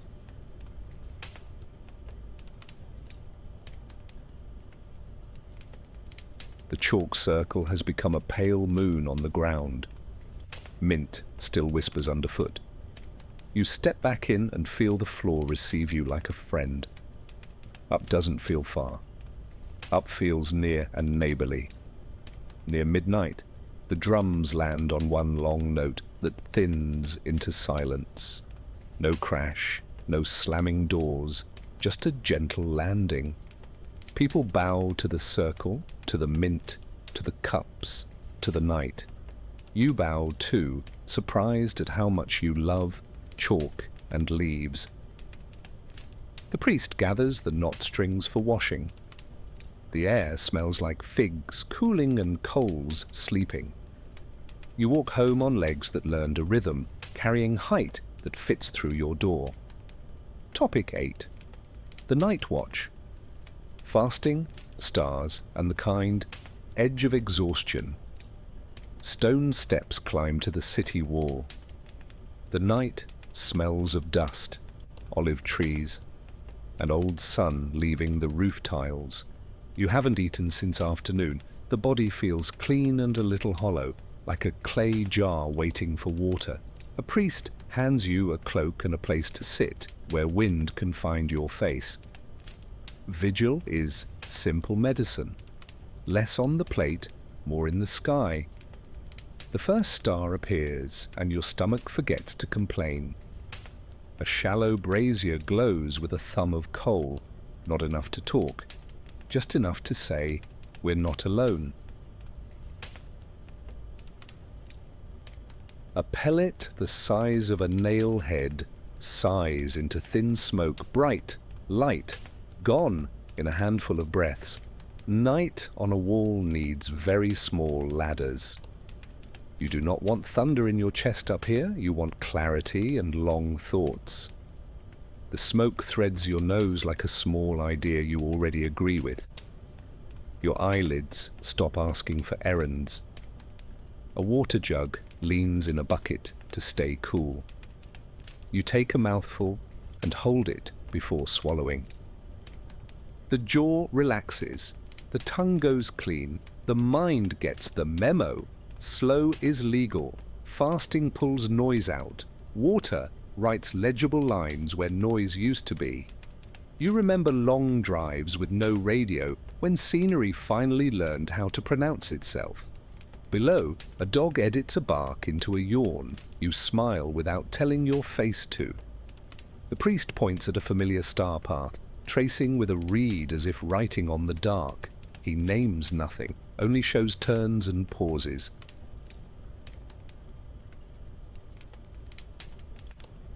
Eyes love paths more than labels at this hour.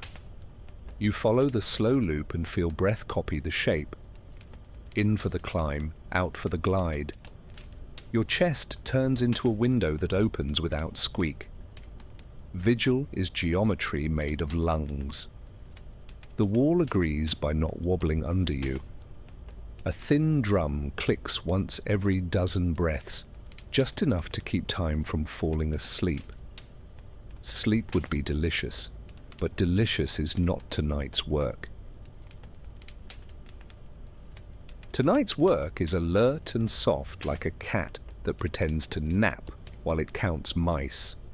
The click arrives, bows, leaves, you are still with it. Hunger becomes background, like a hill you no longer notice on your daily walk. Clarity steps forward and sets down a stool. You offer it water. It stays. From a pouch, the priest pinches a few seeds into his palm and chews. Slow, not a snack, a signal. The seeds are mild engines. They prevent the head from sliding downhill while the stomach behaves. He offers you two. You chew and feel a tiny lift behind the eyes, a candle that refuses drama. Stars seem closer by half a hand. Lines between them feel like threads you could pluck. You don't. You sit in a silence that has good posture. Wind changes direction and arrives with river cool on its breath. The cloak shifts its work from chest to shoulders. Little changes keep watch kind. When the body is respected, it doesn't sabotage the mind's errands. A moth taps your sleeve and then decides it likes the priest better. It moves on. You accept the loss with grace.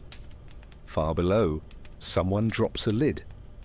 The sound climbs, tries to be important, and becomes a small coin you don't need to spend.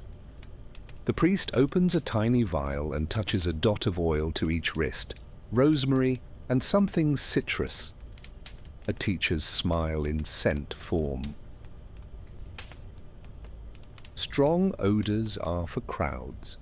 Wrist oils are for nights like this. The pulse carries the hint up to the head, and thoughts stand straighter, the way children do when a kind adult enters the room. You lean into the wall and feel its big memory through your back. Bricks remember storms better than you do. It calms you on purpose. Your stomach sends one more letter about bread. You answer with water and a long exhale. The priest laughs the soft laugh of a person who knows that hunger also loves gossip. Soon enough, dawn will feed everyone. For now, not eating is doing a job. It turns attention into a bright, narrow river. You ride it without splashing. A jackal calls. The wall doesn't care, neither do you, at least not with panic. Fear wears slippers at this height. A cloud moves like a slow ship across a slice of stars. The sky edits itself to teach you patience.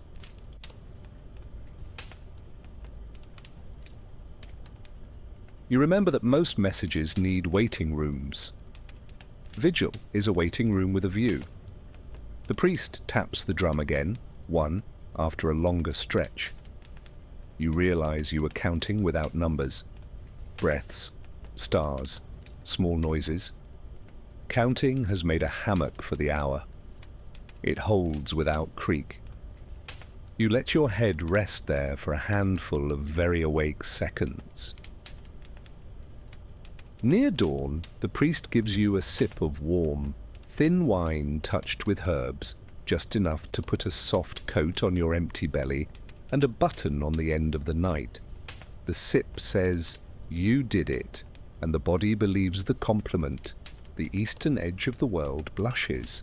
Birds unclench their songs. Hunger turns from edge to appetite, a friendly shift. Your mind, strangely, does not rush for bread.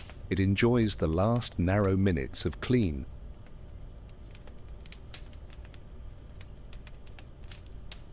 The sun's first coin lands on the far roofline.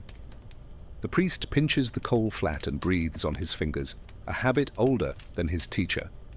You stand, knees speak, then forgive. You feel taller behind the eyes, light in the hands, steady in the feet. Fasting, water, seed, star, oil, click. 6 small tools that built a safe height. You walk down the steps and the city smells like hot bread already. You decide not to run. Clarity likes to arrive with dignity. Topic 9, Boat Shrine. Sea wind, kelp, fire, and salt that hears. Deck, planks breathe tar, rope, and yesterday's sun. Your bare feet find grooves where nets have told the same story for years. The night tastes of salt and cold iron. A clay brazier sits inside a windscreen of oars. Dried kelp and driftwood make a thin, briny smoke, bright as broken shells. Sea air lifts the strand like a gull's feather. Your chest copies the tide, up, down, pause, and worry loosens its grip like a knot soaked in rain. A priest ties a small charm of shells and reeds to the mast and touches oil to your temples, olive made friendly by fennel and lemon peel. The scent is clean and ordinary, boat kitchen more than palace. Ordinary helps trust. Trust lets height arrive without theatre. A cup of warm, thin wine appears, salted just enough to carry heat like a good current. You sip and feel your tongue wake, your throat glow, your breath fall into long, oar-length pulls. Someone sets a bowl of water where stars can look at themselves. Sea folk ask for calm by giving the sky a mirror. The bowl shivers once with the boat and then steadies, making constellations look patient. A line of song begins, low, easy, built for oars and lungs. You hum before you agree to. Wood answers with a friendly thrum. The mast creaks like an elder who knows every story and edits none. Your shoulders drop. The mirror keeps its promise. Kelp crackles. The smoke turns green-sweet with a peppery edge that tickles behind the eyes. Sea plants carry a quick lift, bright and narrow, and then step aside, letting salt finish the job. Your head feels taller by 2 fingers. Your feet feel heavier in a good way. It's like standing in the shallows while a wave lifts your ribs and leaves your toes in the sand. High and grounded make neighbors. The boat approves by not complaining. A net hangs to dry, smelling of sun and fish and the honest work of hands. The priest draws a circle on the deck with wet rope and sprinkles crushed leaves along it. Bay, thyme, a little caraway. The circle is for walking slow while words arrive. Deck circles know how to hold balance. 1 step more, 1 step back, heel, toe, repeat. You trace it and find that thoughts copy rope. They stop tripping and start traveling like good gossip. The breeze swings east. Someone shields the brazier with a plank, turning wild gusts into a friendly draft. Smoke rises in a straight ribbon that looks like a path drawn on the night. You taste shell and lemon and the ghost of rain.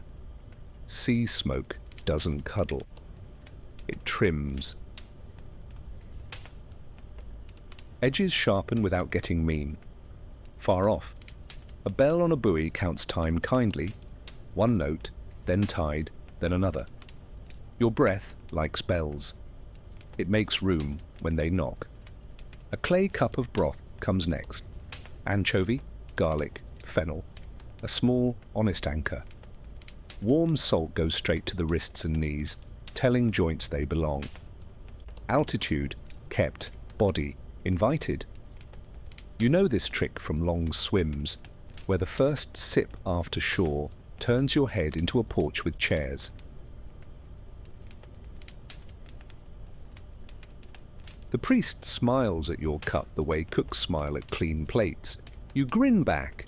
The sea suddenly feels like a big, calm animal that lets you ride. The chant changes shape. Short calls like gull cries, answers like the slide of a keel. A boy taps the gunnel in a pattern older than he is. Even the knocks sound round. Salt on your lips makes the air taste brighter. A wave slaps the hull and becomes part of the choir without asking permission.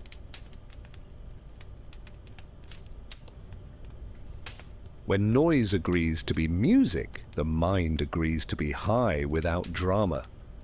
You look up, and the stars sit closer, not louder. The priest lifts a small jar, resin softened with seawater, and a touch of honey, and feeds the ember a thumbnail piece. The smoke turns friendlier, bread warm under the kelp's clean light. Both lanes merge, shore and deep, so the head can think in full sentences. You've felt this at harbours where fishmongers and poets share a pier.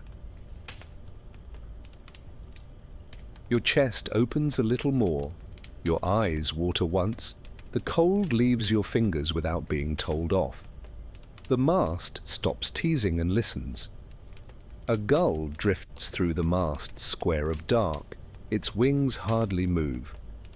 You feel a line of thought do the same, no flapping, no splashing, carried by a wind that isn't yours to command. The priest ties another charm, this one with a bead of glass that once was sand.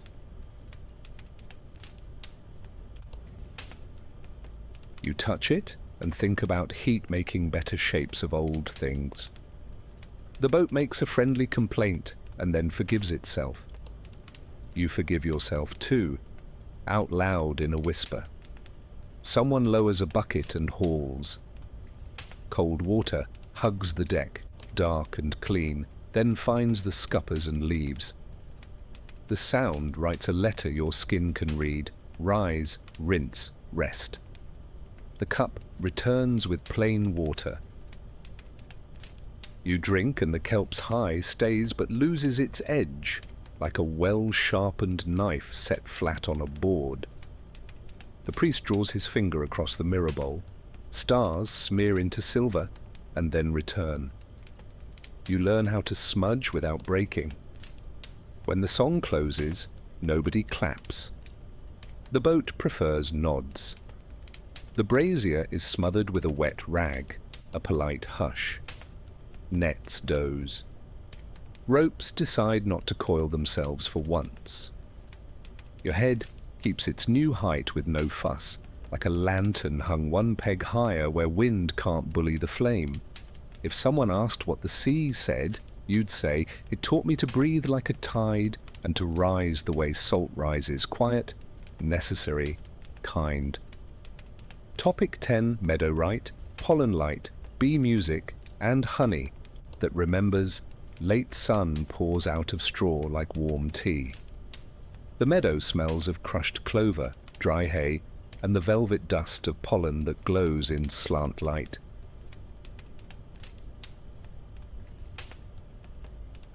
Bees sow the air with gold thread, never in a hurry, never lost. A low table waits, wood darkened by years, bowls of petals, small jars of honey, a clay cup of thin beer that tastes like bread, learning to sing.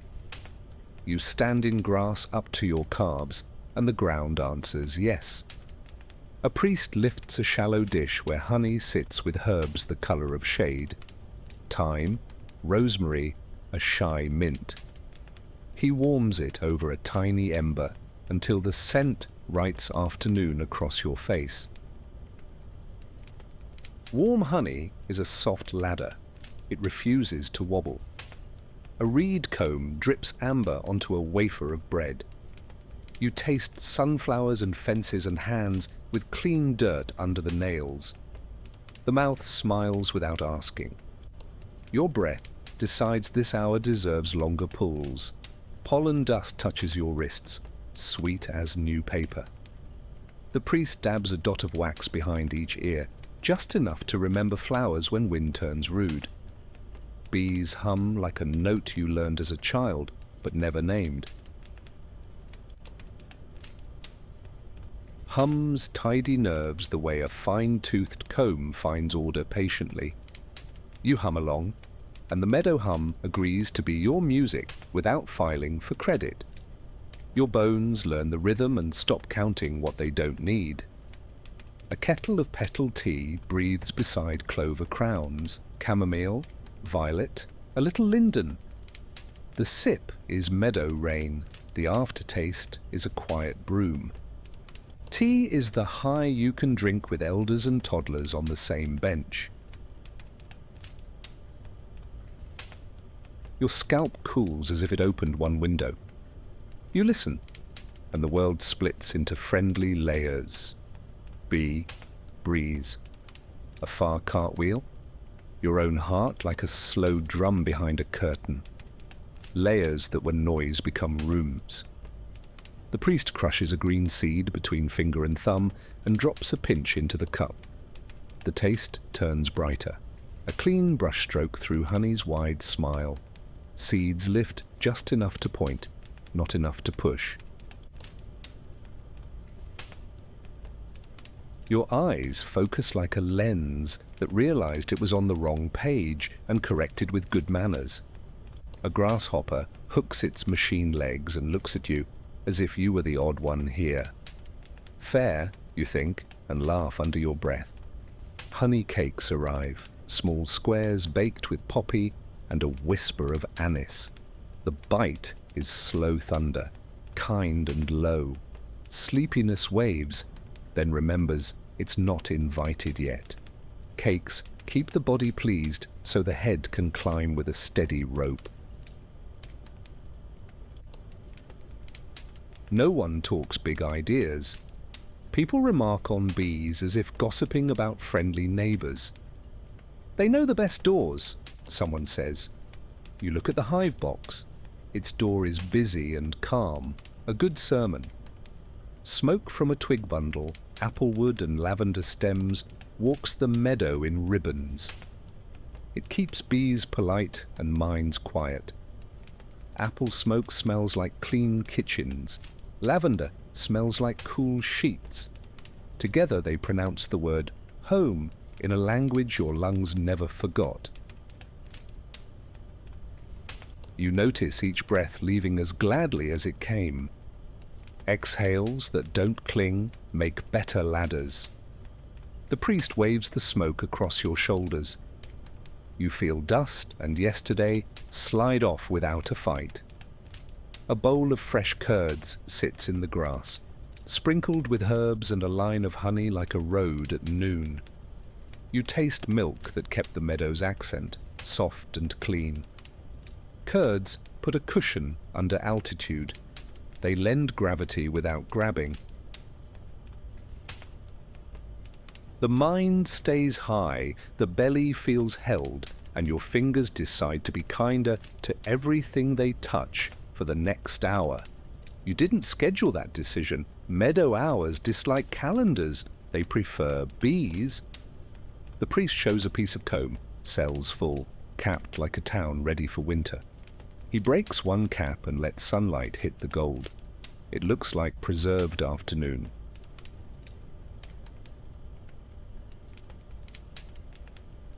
You bite and taste yards of weather, damp mornings, dry noon, thistle in wind, the shy spice of distant trees. Honey is a library for tongues. Reading it teaches patience because summer has many chapters. As the mouth learns that book, the head stands taller without bragging. Height that reads is better than height that shouts. A child gathers seed heads and shakes them into a bowl, wearing a crown of clover that slips over one eye.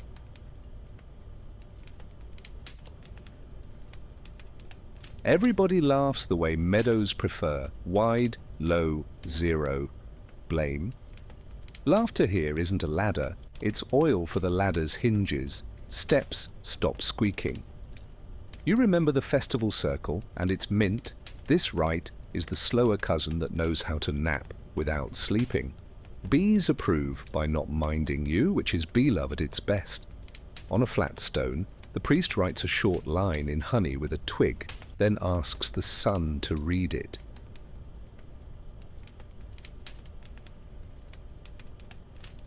Ants come to study, a breeze edits, a swallow cuts the sentence and closes it again. The line never meant to last. It meant to be watched. Watching is a high people forget is free. You watch until the words fade into shine, and somehow the shine says more. Your chest thinks, keep this pace, and the thought obeys. Evening steps over the hedge like a careful uncle. Smoke thins, tea cools. Bees stitch a last seam and close the day's book. The priest presses a tiny wax bead into your palm, warm as if it remembered the hive. For your pocket, he says, pockets are good temples. The bead keeps flower talk near your keys and coins. You walk out of the meadow taller and simpler, carrying a sweetness nobody will see, but everyone will feel when you say hello. Topic 1, the soft ladder.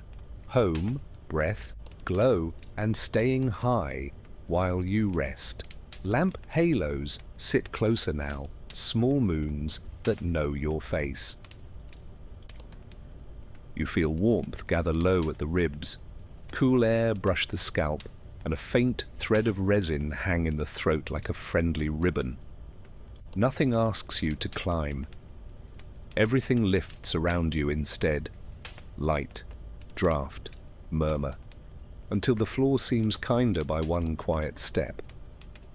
You don't chase altitude anymore. You receive it the way skin receives shade. We'll keep this pace. We'll keep this softness. Your hands rest palm up, fingers loose, wrists warm from a dot of oil that still remembers leaves. The scent is a sentence you can read without words. Green first, then honey, then a shy, clean hush. You ride the order like a small boat behind a larger one. No work, no splash. If thoughts arrive, they land like moths and sit without demands. If they leave, they do it politely. You are the doorway and the welcome at once. Breath becomes the only drum.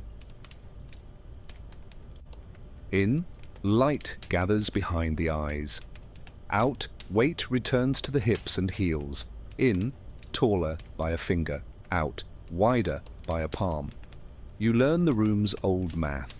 2 counts to rise, 3 to settle, 2 to receive, 3 to give back.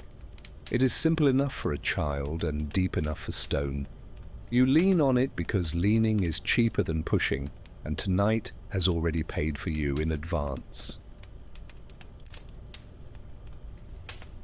A priest passes, not to change you, only to trim one wick, turn one bowl, smooth one edge of straw. Care is quiet weather. It moves through a room like a shy breeze through wheat, and the field leans because leaning is what fields do when wind is kind. Your shoulders follow the wheat. Your jaw follows your shoulders.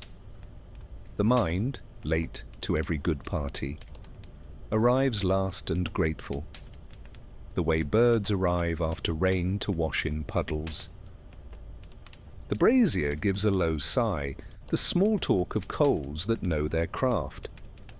Smoke has thinned to silver thread, enough to draw a line you can rest your eyes on if the dark feels too wide. You rest them there and let the line do the looking. It is easy to let a line do the looking. Lines are old at this. They have carried many evenings into gentle nights and many questions into answers that didn't need a crown.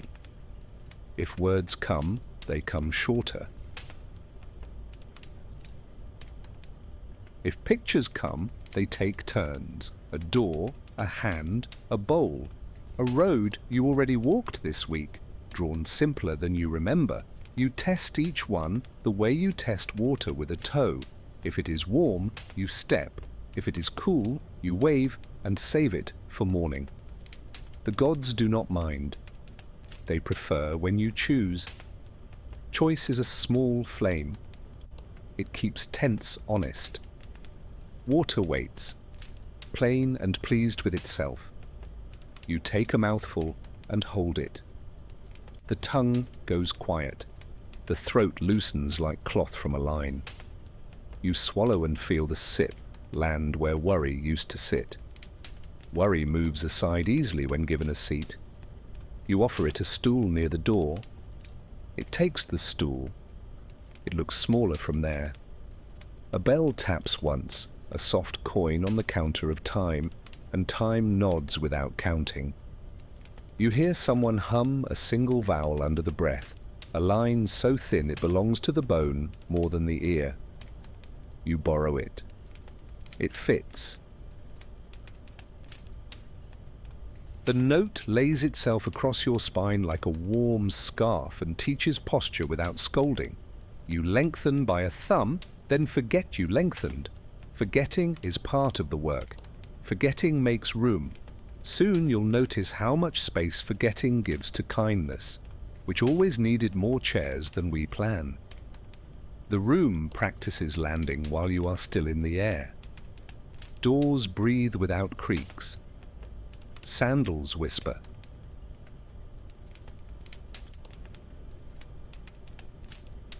A reed screen accepts its hinge softly, like a polite throat clearing.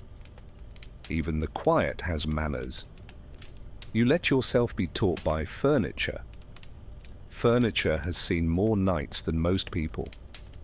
It knows how to keep a promise with wood and weave, and its promise is simple. We will hold you where you stop and cushion your next small start. A draft finds your forehead and moves on. A messenger carrying cool news from the roof tiles. The message is brief. You are doing fine. Nothing else is required. The mind considers asking for extra credit and then yawns instead, which is better theology than argument. Yawns are surrender with good breath.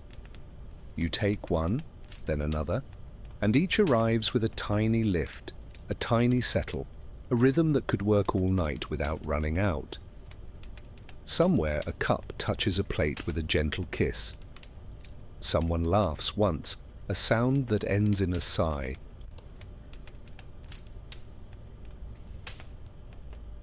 The laugh belongs to a person who has just remembered that nothing dramatic is missing. The sigh belongs to the body agreeing. You recognize the shape and copy it. Copying is a holy craft here. The room keeps masters of it. Flame, smoke, breath, cloth, and you apprentice yourself with no exam, only the requirement to enjoy improvement. When you close your eyes, the ceiling doesn't leave. It becomes the inside of your eyelids, patterned by the same lamp, the same line of smoke, the same patient bell. You are still here. You are also gently above here. Both are allowed. Both are good. If the gods speak, they use your own voice, cleaned and slowed. If they only listen, you learn that listening from above is also a kind of answer. We will stay here. We will stay high and rest. Topic 2, drift circles, slow loops, gentle echoes, and a night that tucks you. In your feet draw a small circle on the floor. Heel, toe, so small the body can walk it without waking the part that counts. Circles, calm corners. They round off the day so the edges stop catching. You keep the loop and let the room loop with you. Lamp to brazier, brazier to screen, screen to bowl, bowl to lamp again. Returning becomes a story you want to hear twice.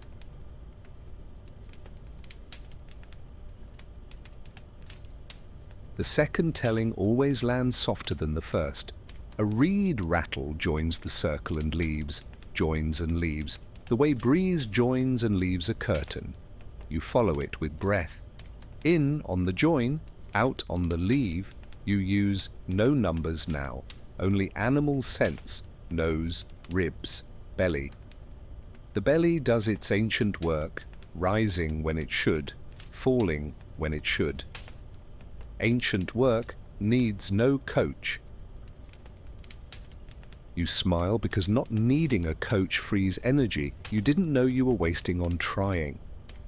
You look at water until it stops being water and starts being the place where light rehearses. It rehearses small moons, small coins, small yeses. You let it keep rehearsing because rehearsal is not failure. Rehearsal is kindness repeated. The room understands repetition. Repetition is how doors learn hinges and lungs learn weather and hearts learn neighbors. Soon you'll see how all loops are ladders laid on their sides, height turned into rest. A hand brushes your shoulder, a light, careful touch that says nothing loud. Touch teaches the spine it can stop guarding the throat.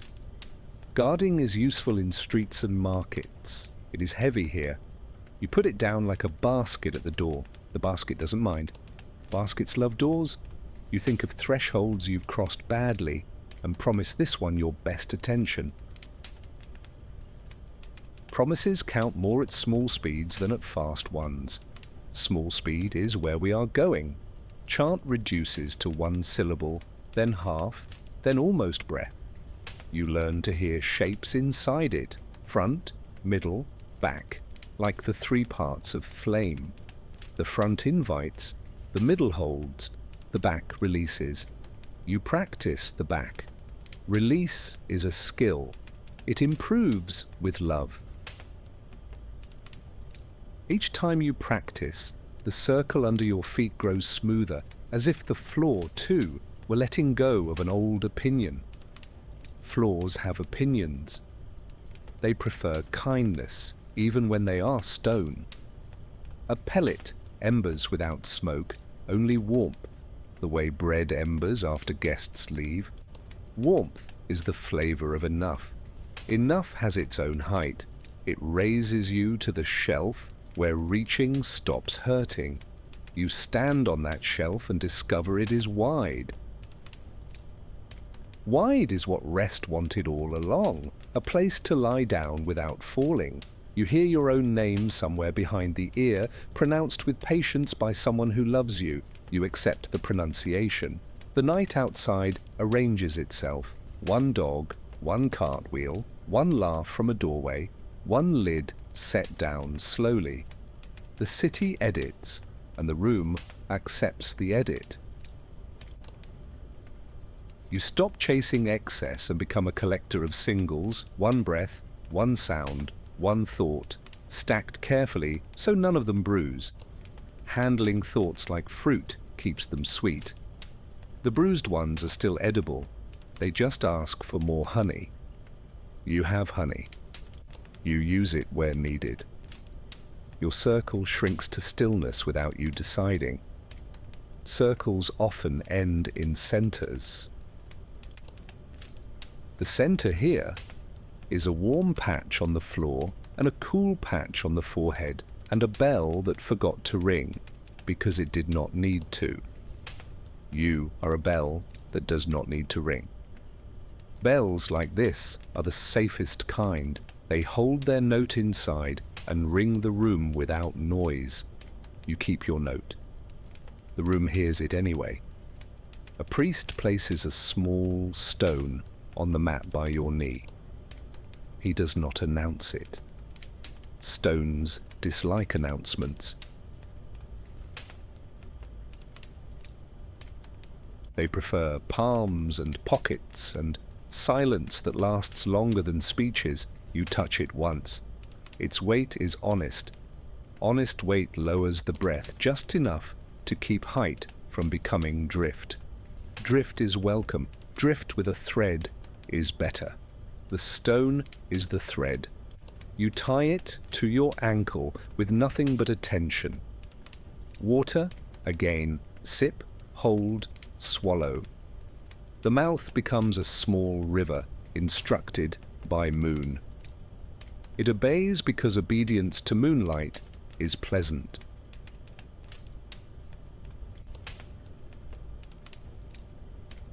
You lick your lip and taste resin the way a book tastes like dust and ink. Both are comforts if you love words.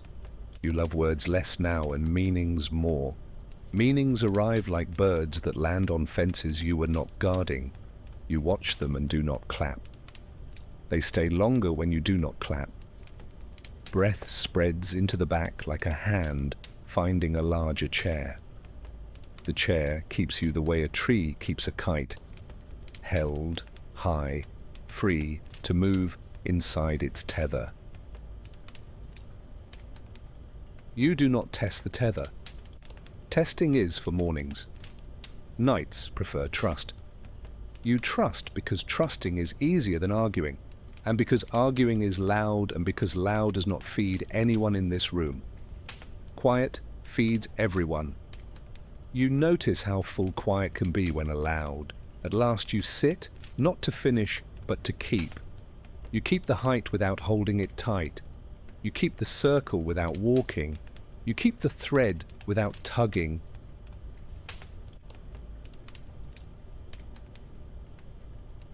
The lamp lowers itself a little because lamps know when to end a sentence. The brazier agrees by being glow and not flame. You close your eyes and the room does not disappear. It moves inside and sets its tools on your shelves. They fit. They were measured for you long ago. Topic 3, embers, water and the kind. Descent embers breathe like small animals sleeping. Each exhale a red pearl that doesn't roll away. You sit close enough to feel warmth on shins and cool on scalp. The same pleasant split that carried you upward.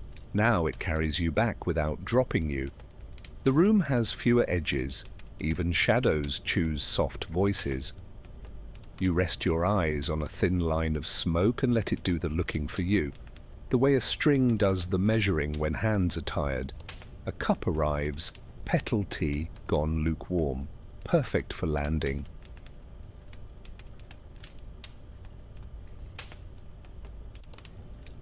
The first sip lowers the shoulders a thumb's width.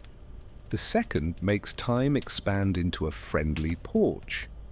You hold a mouthful a heartbeat longer than usual. Taste becomes a door, and through it steps the ordinary world wearing kinder shoes. You realize nothing has to leave for you to arrive. The lift you borrowed returns itself without late fees. You turn the cup once in your hands and breathe. A priest sprinkles water on coals.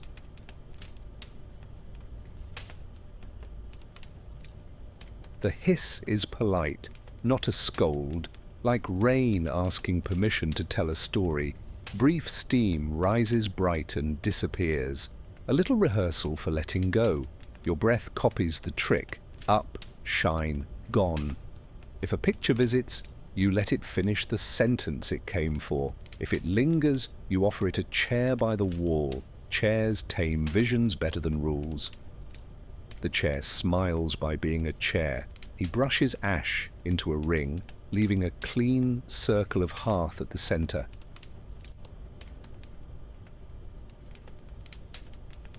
Circles make endings feel like beginnings that learned manners. You run a finger through the ash and draw nothing, which is its own drawing. Fingers remember as much as tongues do, sometimes more.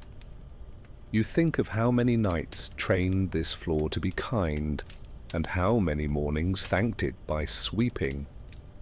Gratitude, you note, is a gentle way to keep height without clutching.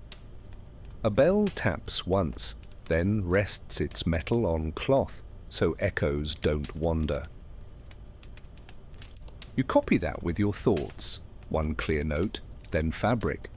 The fabric can be breath, or palm, or forehead on the back of your hand. So long as it's soft, it works.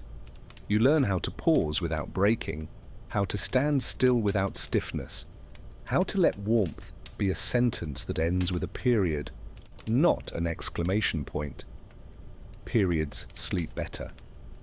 Oil on your wrists has faded to memory, lighter than a rumor.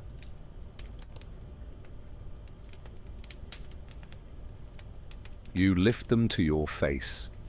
The ghost of leaf and resin still knows the way home. Ghosts like this are welcome, day-safe reminders of night's good work. You decide where to keep them. Inside the breath, behind the eyes, in the small of the back where worries used to rent a room. The landlord changed the locks while you were upstairs. You keep the key anyway. Someone opens the door a hand's width. Night enters with cool pockets, checking shelves like a careful librarian. The room passes inspection. Draft slides along your cheek and under your ears. Attention follows, happy to be led. You realize the trick never changed. Air, light, scent, sound, but your reading did. High has become near. Near has become easy. You laugh once at nothing in particular and do not apologize to the dark. The dark appreciates confidence. Water waits, patient and proud. You drink and leave some in the cup on purpose. Leaving some is also landing. You watch the surface settle, a tiny sea that just decided to forgive wind. Forgiveness is altitude with good posture. You try it on 3 small memories and keep the one that fits. The other 2 will find better closets. Furniture shuffles quietly inside. Night makes room without asking for tips. You tip anyway by breathing slower. The priest caps the brazier. The lid clicks like a door that knows bedtime. No smoke complains, no flame argues. Even endings learn politeness from long practice. You stand, and your knees don't narrate their feelings quite so loudly. The floor still has its seam, the one your toes traced earlier, but now it feels like a thread that sews you into the present. Being sewn in turns out not to trap. It keeps you from drifting into edges. You collect the small stone from the mat, warm from the floor, honest in the palm. Stones don't exaggerate. They tell you where down is while your head keeps its view. You slide it into a pocket and feel pockets volunteer to be chapels. Chapels can be stitched into jackets, it seems. You put the jacket on the inside of your ribs and find it fits. The sleeves are long enough to cover tomorrow, which is generous. A laugh murmurs from the hallway, followed by the clink of a cup that knows its shelf. The room practices being a house again. Hinges, mats, brooms, all the friendly artifacts of normal. Normal is not the opposite of high. Normal is high dressed for errands. You let that sentence settle and it does, like flour on a table. The shape underneath shows through. Your life, simple and ready for hands. Hands are good instruments when tuned. You bow to the room without bending far. Bows don't measure depth, they measure sincerity.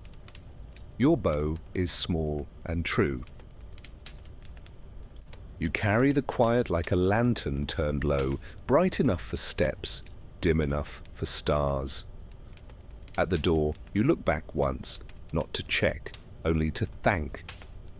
The last ember winks. You wink back, still taller behind the eyes, still steady in the heels, ready to lay the height down beside your pillow without spilling. Topic 4. Dawn Return. Keeping the height with shoes. On air before sun, smells like wet stone and bread thinking about rising. The sky hasn't decided on a color yet. It tries them on softly. You step outside and the ground accepts you with the same calm it had inside. A thin chill edits your cheeks awake, breath leaves pale and comes back invisible, a magician who refuses applause. Birds rehearse in the hedges, messy at first, then sure. You let their certainty borrow your posture. You walk with yesterday's rhythm at half volume, heel, toe, breath, pause, like a song hummed in a library. Habit built upstairs keeps working downstairs, and which is the whole favour of the night. A shop lantern clicks on, a window yawns, a well rope creaks in a voice you know. Everyday sounds return with better manners. You didn't change the town, you changed the room you bring to it. Rooms travel well when they're made of breath. A baker slides aboard, the smell of crust becomes law. You obey by standing still long enough to taste it without eating. Restraint isn't scolding here, it's savour. You touch the stone in your pocket, and it answers by existing. Stones are fluent in enough. Enough lifts you a little, the way a hand under elbow helps you stand. A passerby nods. You nod back with the kind of nod that makes both necks like each other. Sun inks a clean line along a roof. Shadows fold their nightclothes and put on work shirts. You notice edges without letting them argue. The mind stays high by liking details and not collecting them. A cart squeaks once and then chooses silence. You smile at its humility. If a worry taps your sleeve, you give it water and a seat by the door. Doors like having company that behaves. You keep yours open and kind. You try a small task, a knot, a jar lid, a sweep, and do it slowly enough for the body to finish each letter. Speed is not banned, it is just no longer the boss.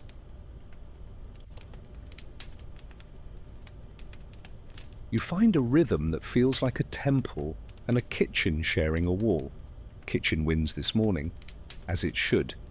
Temple hums through the bricks anyway. You hum too, barely sound, mostly breath.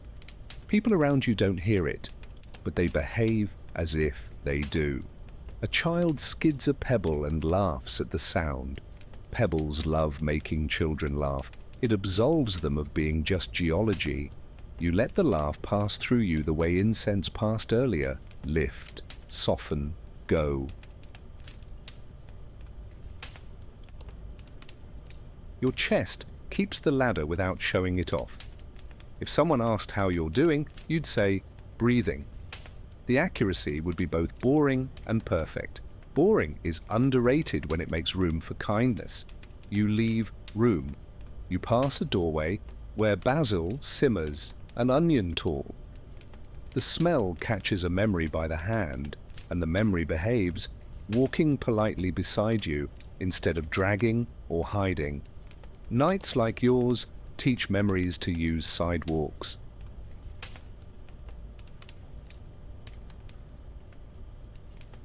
You thank the lesson silently and save the bread for later. Saving isn't denial, it's trust that sweet things will stay sweet when the clock changes hats. The clock changes hats in public, nobody boos. A neighbour waters steps, and the dust writes brief cursive that evaporates before you can read it. You accept unreadable blessings. Not every message insists on paper. Your feet warm the stones that were cold for everyone else. This counts as charity no one will notice. Invisible charities multiply. They are the interest on quiet. You invest by carrying the calm through the market without spilling it on gossip or hurrying. People feel richer and don't know why. The bell that woke you last week sounds taller than it used to. Maybe the bell grew. Maybe you did. Bells don't compete. They inform.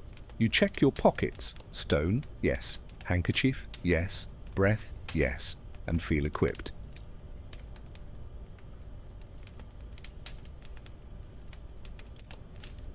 High isn't a rooftop anymore.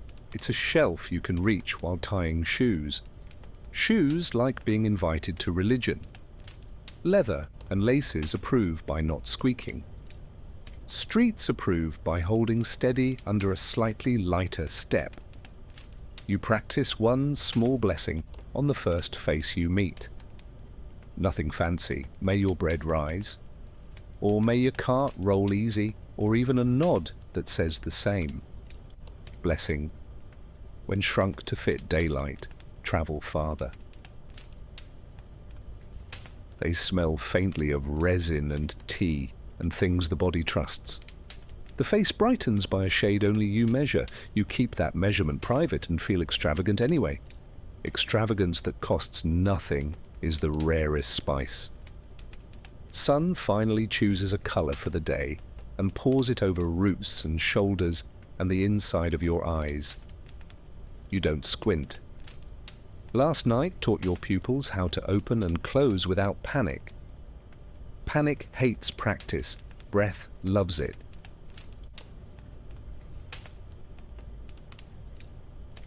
You take the first deep breath of morning and discover it tastes like continuity. Smoke's memory, water's manners, oil's whisper, drum's patience. Continuity is the real ladder. You carry every rung in the ribs now. You arrive at your door and touch the lintel. Not superstition, recognition. Rooms remember the shape of owners. Owners remember the shape of rooms. You step inside with high kept low, bright kept soft, answers kept small enough to feed. The gods did not cling to the ceiling. They walked out into daylight with you, speaking your language, using short sentences, making coffee. You smile at how ordinary that is. Ordinary is where altitude pays rent. Dawn smells like clean stone and warm bread, and the last thread of resin on your sleeve turns that smell into a quiet memory you can wear. You walk through rooms that have put their tools away, ladles wiped, wicks trimmed, ash sleeping in tidy rings, and you realize altitude here was never a stunt. It was housekeeping for the mind, smoke for lift, water for landing, cups for pacing, songs for spine. Like good shoes, you forget them while they save your day. You picture the priests again, not magicians, more like patient mechanics, tuning air and light the way a careful baker tunes heat.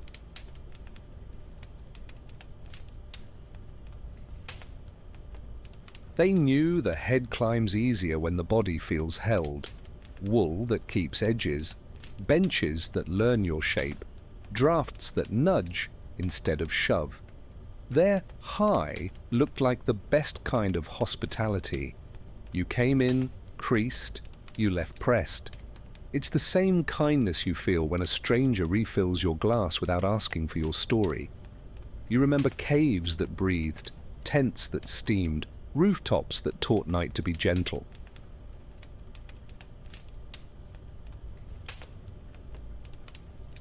You remember seed smoke that raised ceilings a finger, teas that gave your tongue a quiet coat, drums that convinced ribs to trust their job.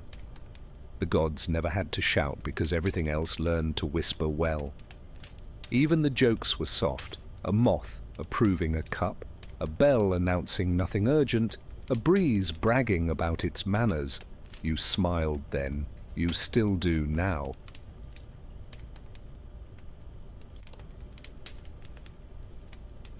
You keep a few souvenirs that don't clutter pockets, the way a line of smoke can do the looking for you, the way water can write calm into the mouth, the way a room can lift you by lowering its voice. Those tricks travel. In a kitchen, a steady simmer becomes incense. In a commute, a long exhale becomes chant. In a hallway, lamplight placed low becomes a temple. Altitude follows attention. You bring the attention, the world brings the rest.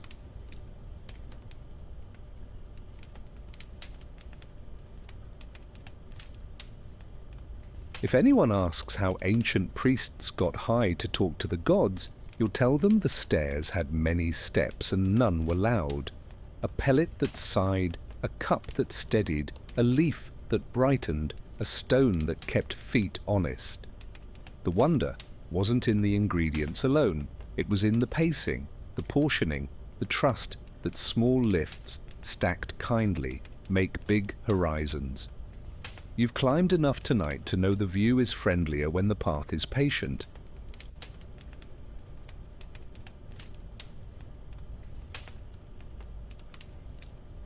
So you set your small stone on the windowsill, let morning light warm it, and treat your day like a room worth tending.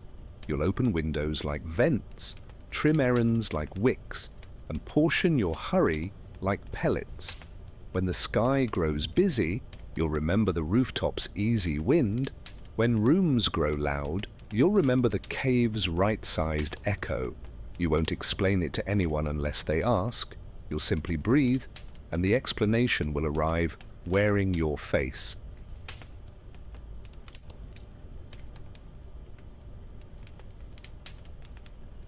And when night returns, you'll know where the first rung is. A cup of something kind, a lamp that knows how to murmur, a breath that counts without numbers. You won't chase height, you'll let it gather the way dew gathers. On edges you've cared for, on surfaces you've cleaned. If voices come, they'll use short sentences. If they don't, listening will still be enough. You close the door softly. The ember in you keeps its glow. The gods, being practical, nod